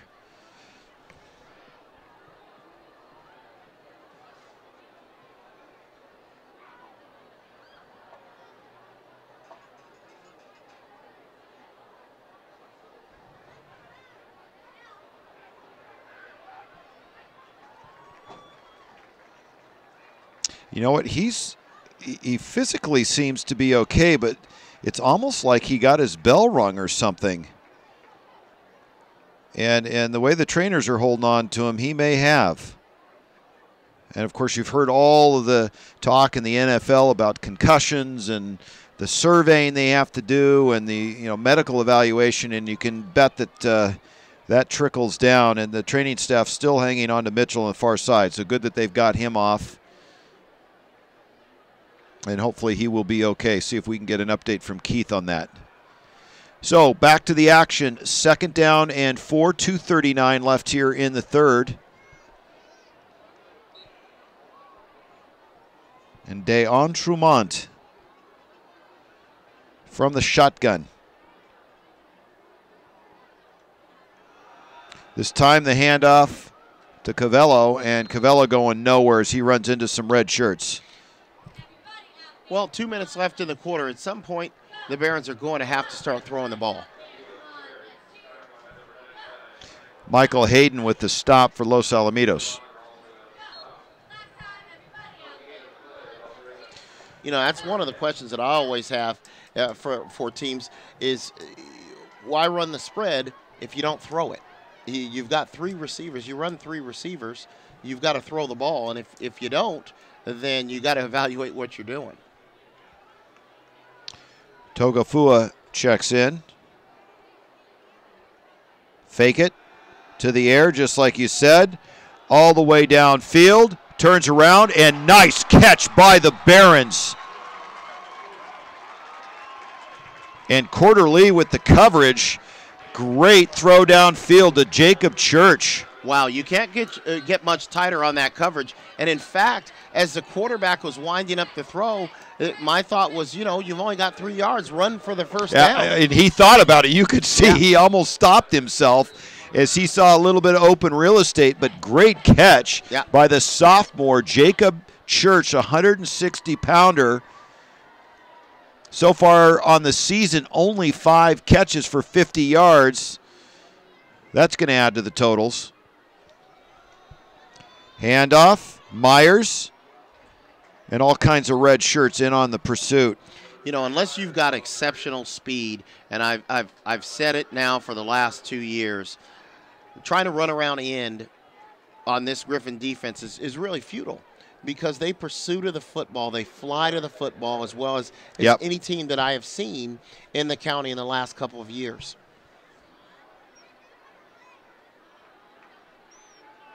That they do. 2nd down and 8. 47 seconds left before the third quarter break.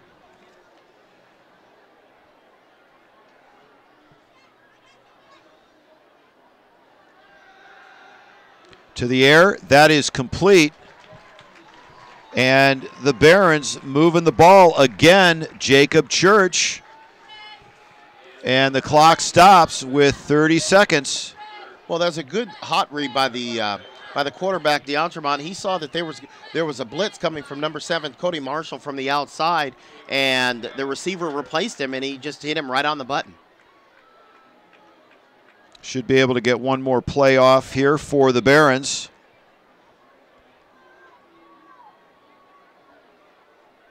Togafua in. Togafua straight up the middle. And that will end the third quarter. So I'd like to take this opportunity and once again thank our sponsors, including the businesses of the Los Alamitos Business Elite Sports Team. Los Al's Best. You buy anything from these merchants and they will give back a percentage to the local school activity of your choice. Some of these merchants include Montage Dentistry, All-American Sign Company, Green Street Interiors, and Pacific Premier Bank. Ladies and gentlemen, we're going to step aside for just a moment. Don't go away. Los Alamitos on top, 21-0 over Fountain Valley. We'll be right back. Setting up your home with interior lighting can really be a major task. That's where McNally Electric's new website can help. Its practical and simple layout, along with its amazing search engine, allows you to sort by lighting type, style, dimension, and other factors that could help you with your decisions. Of course, McNally Electric's lighting consultants are always ready to assist you at any time. Visit our showroom in Los Alamitos, where we have a selection of over 200 vendors. We have what you're looking for. McNally Electric, affordable, quality lighting. Worthington Lissack Insurance Services has been serving your area for over 20 years. Our friendly staff will work with you to come up with a policy that works best for you.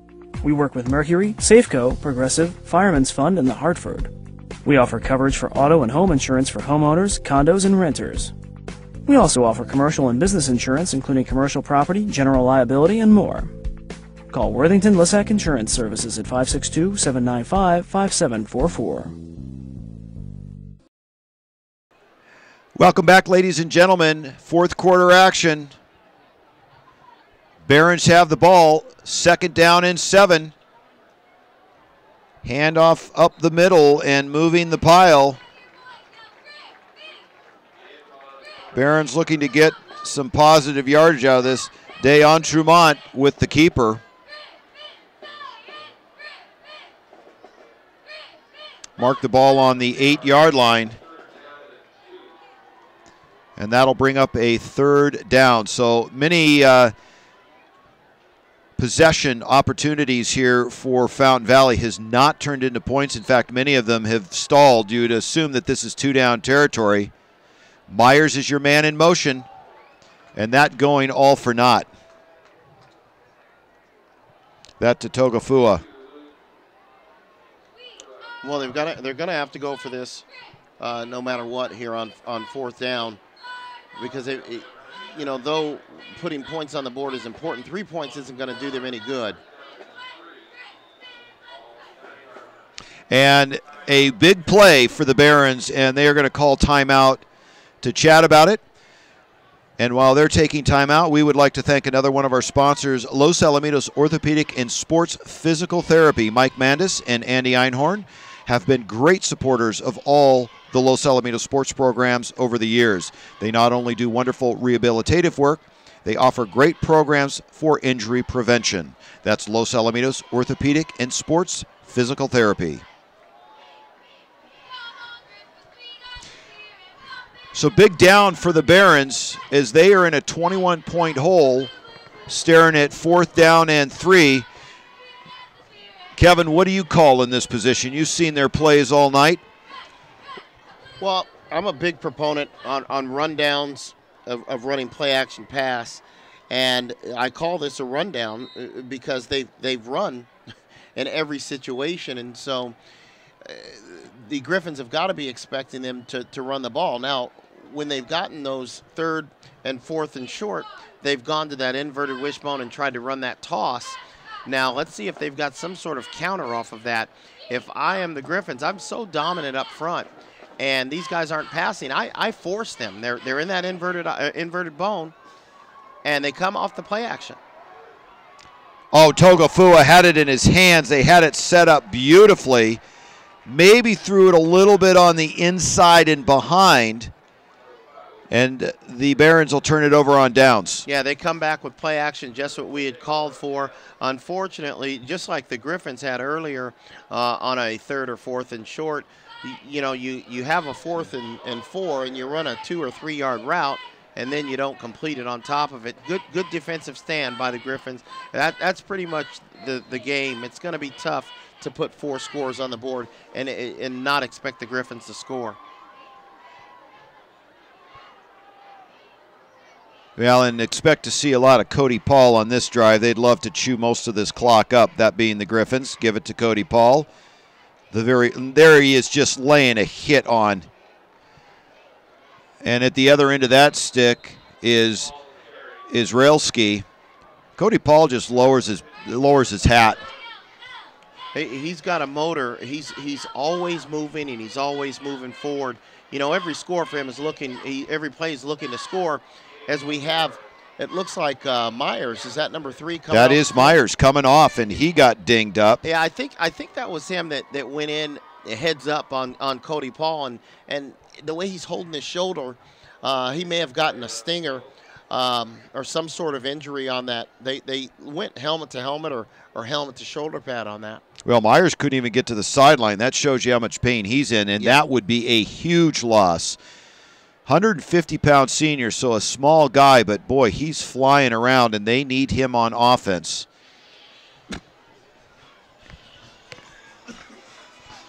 I was talking with Coach Shipp before the game, and I saw probably a dozen kids in street clothes. We were talking about this, and I'm thinking they're just out there getting warmed up, and they're going to go and put their pads on. And I thought maybe they came a little underdressed because they didn't have their pants on. Sometimes teams that are traveling will at least have their pants on and put the shoulder pads on later. And I said, Coach, how's it going this year? And he says, well, we're suffering from a bit of injuries. I said, is that what this group is? There are about a dozen of them running around injured. And so you were talking about week 7. Los Alamitos has had their fair share of injuries. And unfortunately, this is the time of the year when they can be very costly. Sean Myers is up. Yeah, at this time of year, everybody is a little dinged up. As the teams get into league, get out of the preseason play, and then get into league, a lot of people get dinged up and get banged up. You hope that you have enough depth to make up for it. 2nd down and 6 for the Griffins. Lagarde in the gun. And whistles again. Ouch. Wow. Like I said, it's simple. You have a lot of shifting, you have a lot of motion, you have a lot of penalties. That's always going to be the case on the high school level when you have guys that are moving around, but you've got to do what you can to eliminate those penalties. And so that's going to be the thing in film session that the coaches are going to be speaking of. So Griffin's moving backwards. 3rd down. 2nd down, correction, and 11.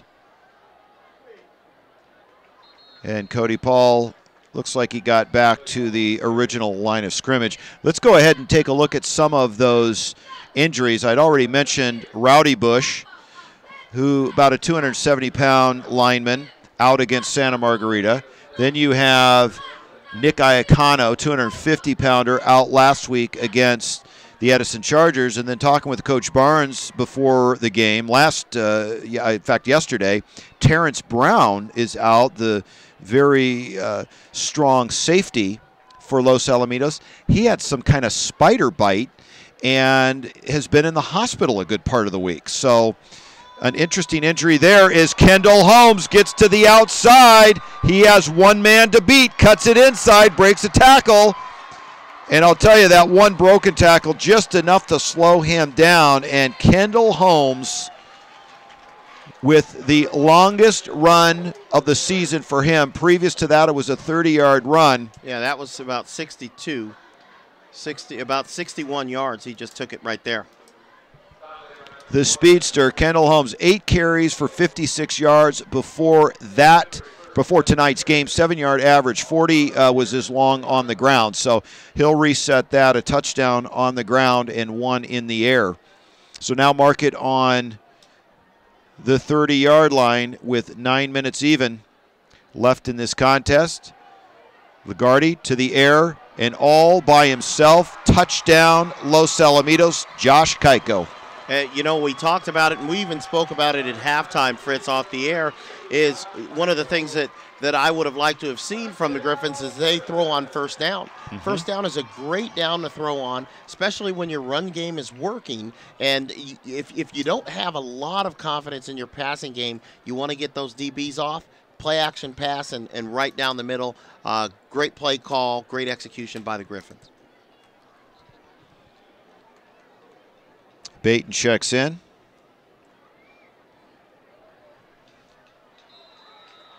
Kick is up, and that is good. So Griffins pulling away 28-0 over the Barons.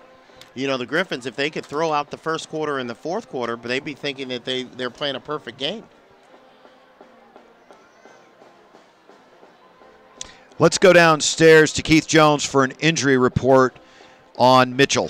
We're checking on the status of Daryl Mitchell, who took a really hard hit earlier in the game. Right now they've got him laying down, they're icing him, they've checked his eyes. He may be showing signs of a concussion. No doubt he'll probably be out for the rest of the game. Okay, back to the action. Thank you, Keith Jones. Hopefully Mr. Mitchell is okay. Again, as I'd mentioned, the loss of Terrence Brown with that spider bite or something, I guess they were draining his leg. Daryl Mitchell was the replacement. So let's hope that it's not too serious, and we'll see Daryl Mitchell back in. So Baton, who's had a little trouble getting it into the end zone the last couple of times, and we see it again, ball on the 5-yard line. The only reason we say that is he's been lights out and putting it in the end zone, and a good return by the Barons. And there's Myers. So we talked about how important he was down with an injury just a few minutes ago. Now, we are in I'm no scientist here, but we're in a little thicker air down here towards the coast, if you will. Yet I'm a little surprised that Baton hasn't been able to punch it in. What would you see from a coaching standpoint? Well, on that, you know, he's normally, like you said, he's lights out on his kickoffs. And so it could be just that the air is a little bit thicker and he's not putting it in the end zone. And it's funny how now we expect him, he's been so good, yeah, we expect him to put it in the end zone every time. So a good return. Myers with the handoff there, and they were trying to come back to Jacob Church, and Los Alamitos just too quick in the backfield. Now, if you notice that, that's Brumberg, I believe he came in from the sidelines. He was running in and made that play, running in from the sidelines. You know, when you talk about the Griffins' defense, and you mentioned Terrence Brown, that they could play this well while without him. If you've watched our telecast and if you've been to the games, you know that Terrence Brown's name is called as much as anybody on defense, and spider bites can be quite serious, so we hope he's okay. Yeah, I guess they've had him in the hospital for a good part of the week. 2nd down and 16. Deon Trumont and finding a wide open Barron in the middle of the field. And Jacob Church coming to life in support of the Barons, who, quite frankly, for the first half didn't put it in the air much. Jacob Church with 3 big receptions here in the second half. Yeah, they haven't put it in the air enough, and so this is a great time for them to work on their pass game. I quite frankly, I wouldn't run the ball the rest of the night. They've got to work on that pass game. 3rd down and 1. They'd rather get the first down. That's going to be very, very close. Yeah, it looks like the spot puts them at least a yard past, so they ought to be in good shape there. Cody Marshall in on the stop. I mean, obviously, as a coach, you're down 28-0 with 7 minutes to go, and you're realistic, but you still want to, and you have to show your players that you still want to try to put points on the board and in the game on a positive note, you know, as best you can, coming off of being down by 4 touchdowns, but you've got to put points on the board. Joshua Titus checks in. on the D-line. 6:47 left here in this contest. DeAntremont across the middle, complete. Right on the money, and that is to John Chung. Nice crossing route. And yeah, nice accuracy, good zip on the ball. Yeah. Yeah, and he stood in there. It's tough for a young guy to stand in the pocket and take the hit. You're looking at this series wondering where was this all game? Yeah. You know, what a different game it could have been. Although, with all due respect to the Griffins, maybe playing a little bit off a bit. However, another first down. Correction, 2nd down and 3.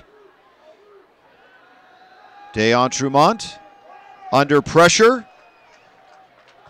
And ball on the ground. Daniel Tyler had DeAntremont wrapped up, and that will snuff that drive out, as Daniel Tyler was the primary red shirt in the vicinity before that ball was knocked loose. DeAntremont just trying to get too much done. Like I said, you have to know when to take a sack and when to throw the ball away. And in that instance, he wanted to try to make something out of nothing. And when you're playing against a defense that is strong in the pursuit game, as Los Alamitos is, that's going to come back to bite you. So the best series that the Fountain Valley Barons had all night, going to the air, ends with a turnover. So Griffins will take over on the 47-yard line. Lagarde. We think the intended receiver was Josh Keiko. That was well thrown out of bounds. Well, unless Josh Keiko was standing on the track. You know, on that one, though, he had a linebacker that all of a sudden, I think he saw at the last minute, who may have stepped in the passing lane. So that turned out to be a good throwaway. Well, and that his fourth pick was heading that direction with a linebacker sitting out there in the flat. So could have been a little bit of a flashback there. That'll bring up 2nd down and 10, 5:42. I think that was a good throwaway.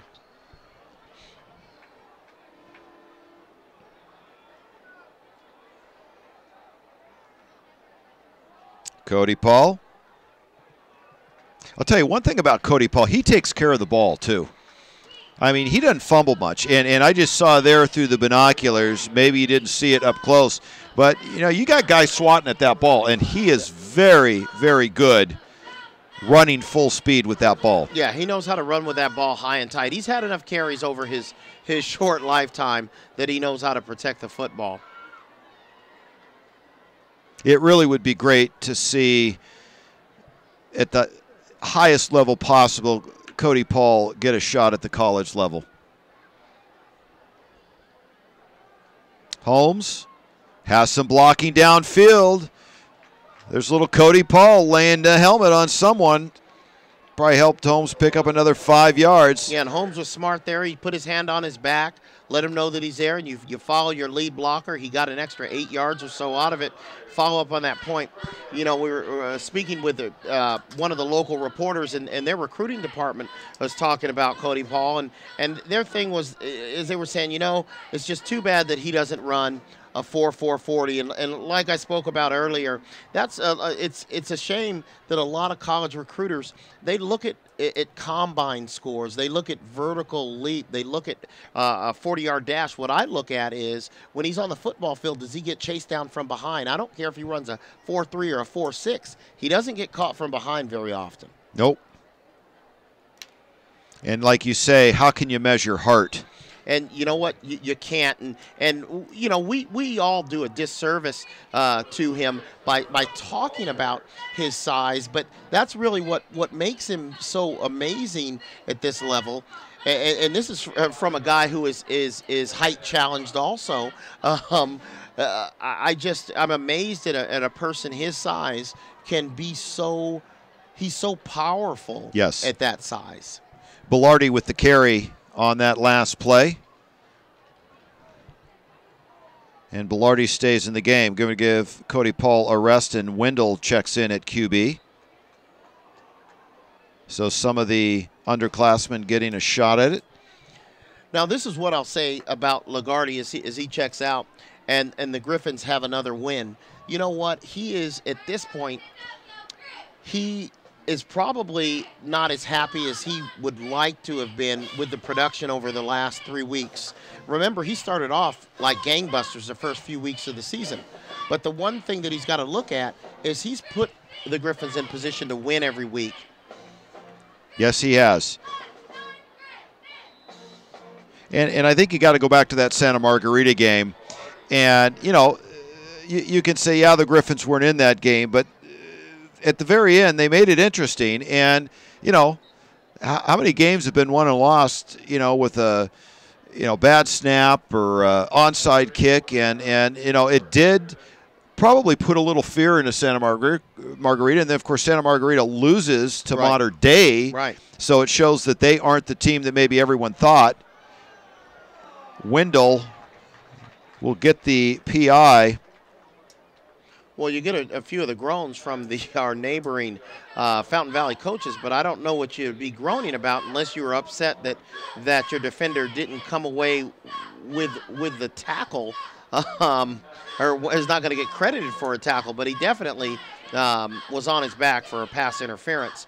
But going back to that thought about the Griffins is, you know, yeah, they lost to Santa Margarita, but there are a lot of teams that have lost and a few more that will lose to Santa Margarita the rest of the year.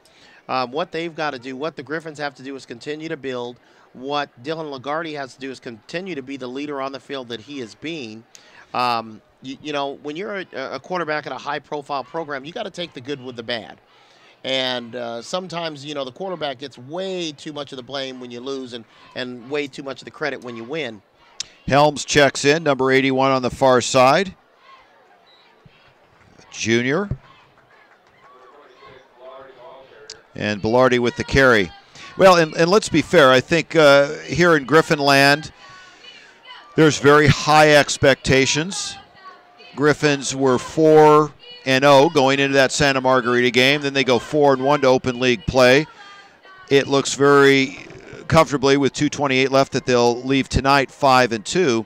How many teams in Southern California would like to be 5-2 with, it would appear, the easier part of the Sunset League schedule coming up? However, be careful of a couple of teams. We'll talk about that in a moment. Wendell with the keeper, and he is in for the touchdown. Let's await the call. Well, nope, flag on the play. I'm going to go back 4 years ago, walking out to the parking lot a week before Los Alamitos played Newport Harbor. And your comment was, watch out for them. They're good.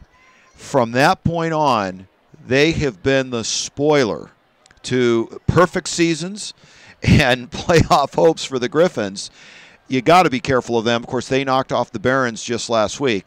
And then a team we haven't talked about in years is being competitive, the Huntington Beach Oilers. Yeah, Huntington Beach is played a pretty good schedule. They've played everybody really tough. They seem to be, I've seen them on film, and they're a physical football team. They lost a couple of, they lost a heartbreaker I saw on film against Corona Del Mar. They lost in the last minute or so of the game, but they're a physical football team, so that ought to be a good defensive battle, a good matchup for the Griffins. Bilardi off of the handoff of Wendell. Well, and my point being there is, you had said pregame, every game is important. Yep. Last week was last week. Tough loss. Looks like the Griffins will go 1-1. There's no saying that a Newport Harbor doesn't jump up and beat an Edison. There's no saying that Huntington Beach won't give both Los Al and Edison a challenge. I don't think this year you can say anything is a for sure. Look at all the penalties that the Chargers had last week. So still a lot of football to be played. We have whistles. And you say, you know, that's some sort of premonition by you there. But, yeah, you talk about that. And remember, we saw Edison last week, and they weren't world beaters.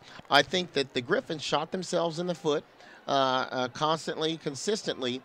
They were unable to put the ball in the end zone.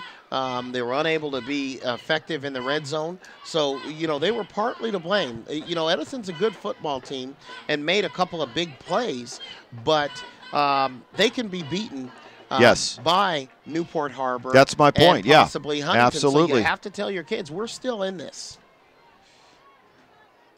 Ball on the ground. Wendell just going to keep it. And Wendell laying the hit. Nick Wendell, 6'2", 200-pounder. Returning the favor. The great thing about high school football, this isn't college football. There's no BCS. You don't lose a game and then you fall so far out of it that you don't have a shot to claw your way back. You can you've got to continue to win football games. You're going to have to get help and have Edison lose and fall into the situation where you have some sort of co-championship, but you have to keep playing. And even if you don't come in first place, you got CIF playoffs coming up. Handoff. And a nice pickup there as the backups are getting some positive yardage, that being Gordon. I'd like to take this opportunity to thank another one of our sponsors, Edward Jones Investments, making sense of marketing. Whether you're preparing for retirement, your children's education, or the unexpected, call Beverly Rigney or Ryan McLaughlin with Edward Jones Investments in Los Alamitos. So that will change the possession. The Barons will take it over on the 11-yard line, backed up, and 13 ticks on the clock. Now the clock stops. And that looks like an official's timeout. Side judge talking to Coach Shipp. And I'd almost wonder, do you take a knee here and just say, let's get ready for week 3? Well, you go on ahead. You give one of the backs an opportunity to run the ball up the middle. It's not, and obviously you don't want a turnover, but at this point it doesn't matter. So you just give a guy a shot to run the ball and call it a day. Go back to the drawing board. Well, this could be interesting. Getting outside, the workhorse carrying the ball, Cavello. Positive yardage and 10 seconds on the clock. So the Barons extended the game by a few seconds with that successful run and a timeout to move the chains. Yeah, now we just wind it down, and that should be the last play. And Deon Tremont won't even head back to the huddle. So there you have it. Week 2 of the Sunset League football season is in the books. The Los Alamitos Griffins throw a shutout, 28-0 over the Fountain Valley Barons. They will move to 5-2. The Fountain Valley Barons drop to 3-2. Let's take a look at who Los Alamitos will be matching up against next week. It'll be Newport Harbor at Newport. Back here at Vets taking on Huntington Beach, and then on the road to end the season at Westminster High School, Los Alamitos taking on Marina. So that's how the Sunset League plays out for Los Alamitos. Your thoughts? Well, it's a good win by the Griffins. Coming out of the gate a little bit slow. Good leadership by Lagarde to guide the team after the early game jitters with penalties and that initial turnover, but another stellar performance by the Griffins defense. Let's take a look at who Fountain Valley will be matching up against. They will take on Marina next week at Huntington Beach High School. Then go to Edison. We saw Coach Dave White of Edison in the stands tonight scouting. And then Fountain Valley will end the season against Huntington Beach. And again, Huntington Beach, definitely someone that you want to keep an eye on. If we look at the standings so far, now this being a Thursday night game, Huntington Beach at 5-1, and we just have not seen them in that position. Edison at 4-2. Now again, Huntington Beach, Edison, and Newport Harbor all with wins in week 1. Los Alamitos now at 1-1. Fountain Valley at 0-2. And Marina playing tomorrow night. Of course, they had a loss in week 1. So some interesting teams atop the Sunset League after the first week, one of those being Huntington Beach, and it'll be very interesting to see how they perform as we head into the heart of the Sunset League season. So, ladies and gentlemen, we're going to step aside for just a moment. We'll be back with Keith Jones and some interviews to wrap the game up. Don't go away. We'll be right back.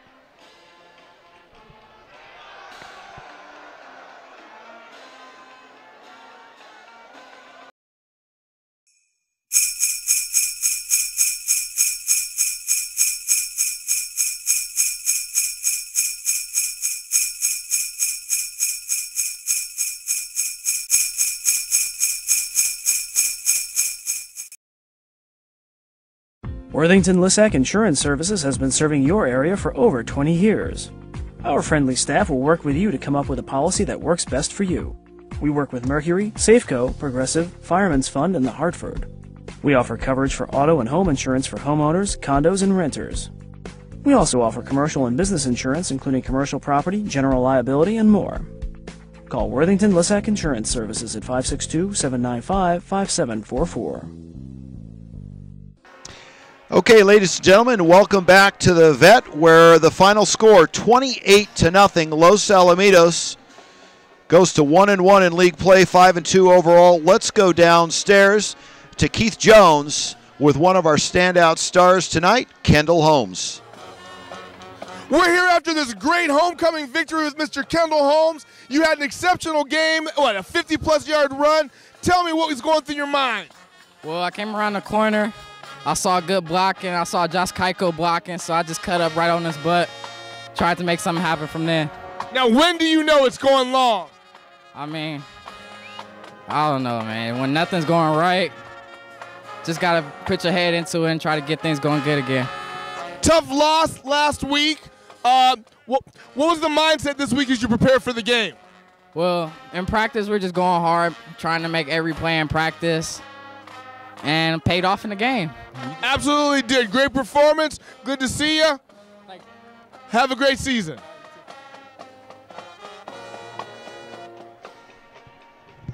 Thank you very much, Keith, and congratulations to Kendall Holmes. Great game for him tonight, about a 65-yard pickup there in the last portion of the game to, for lack of a better word, put the final nail in the coffin. So, Kevin, final thoughts before we wrap things up.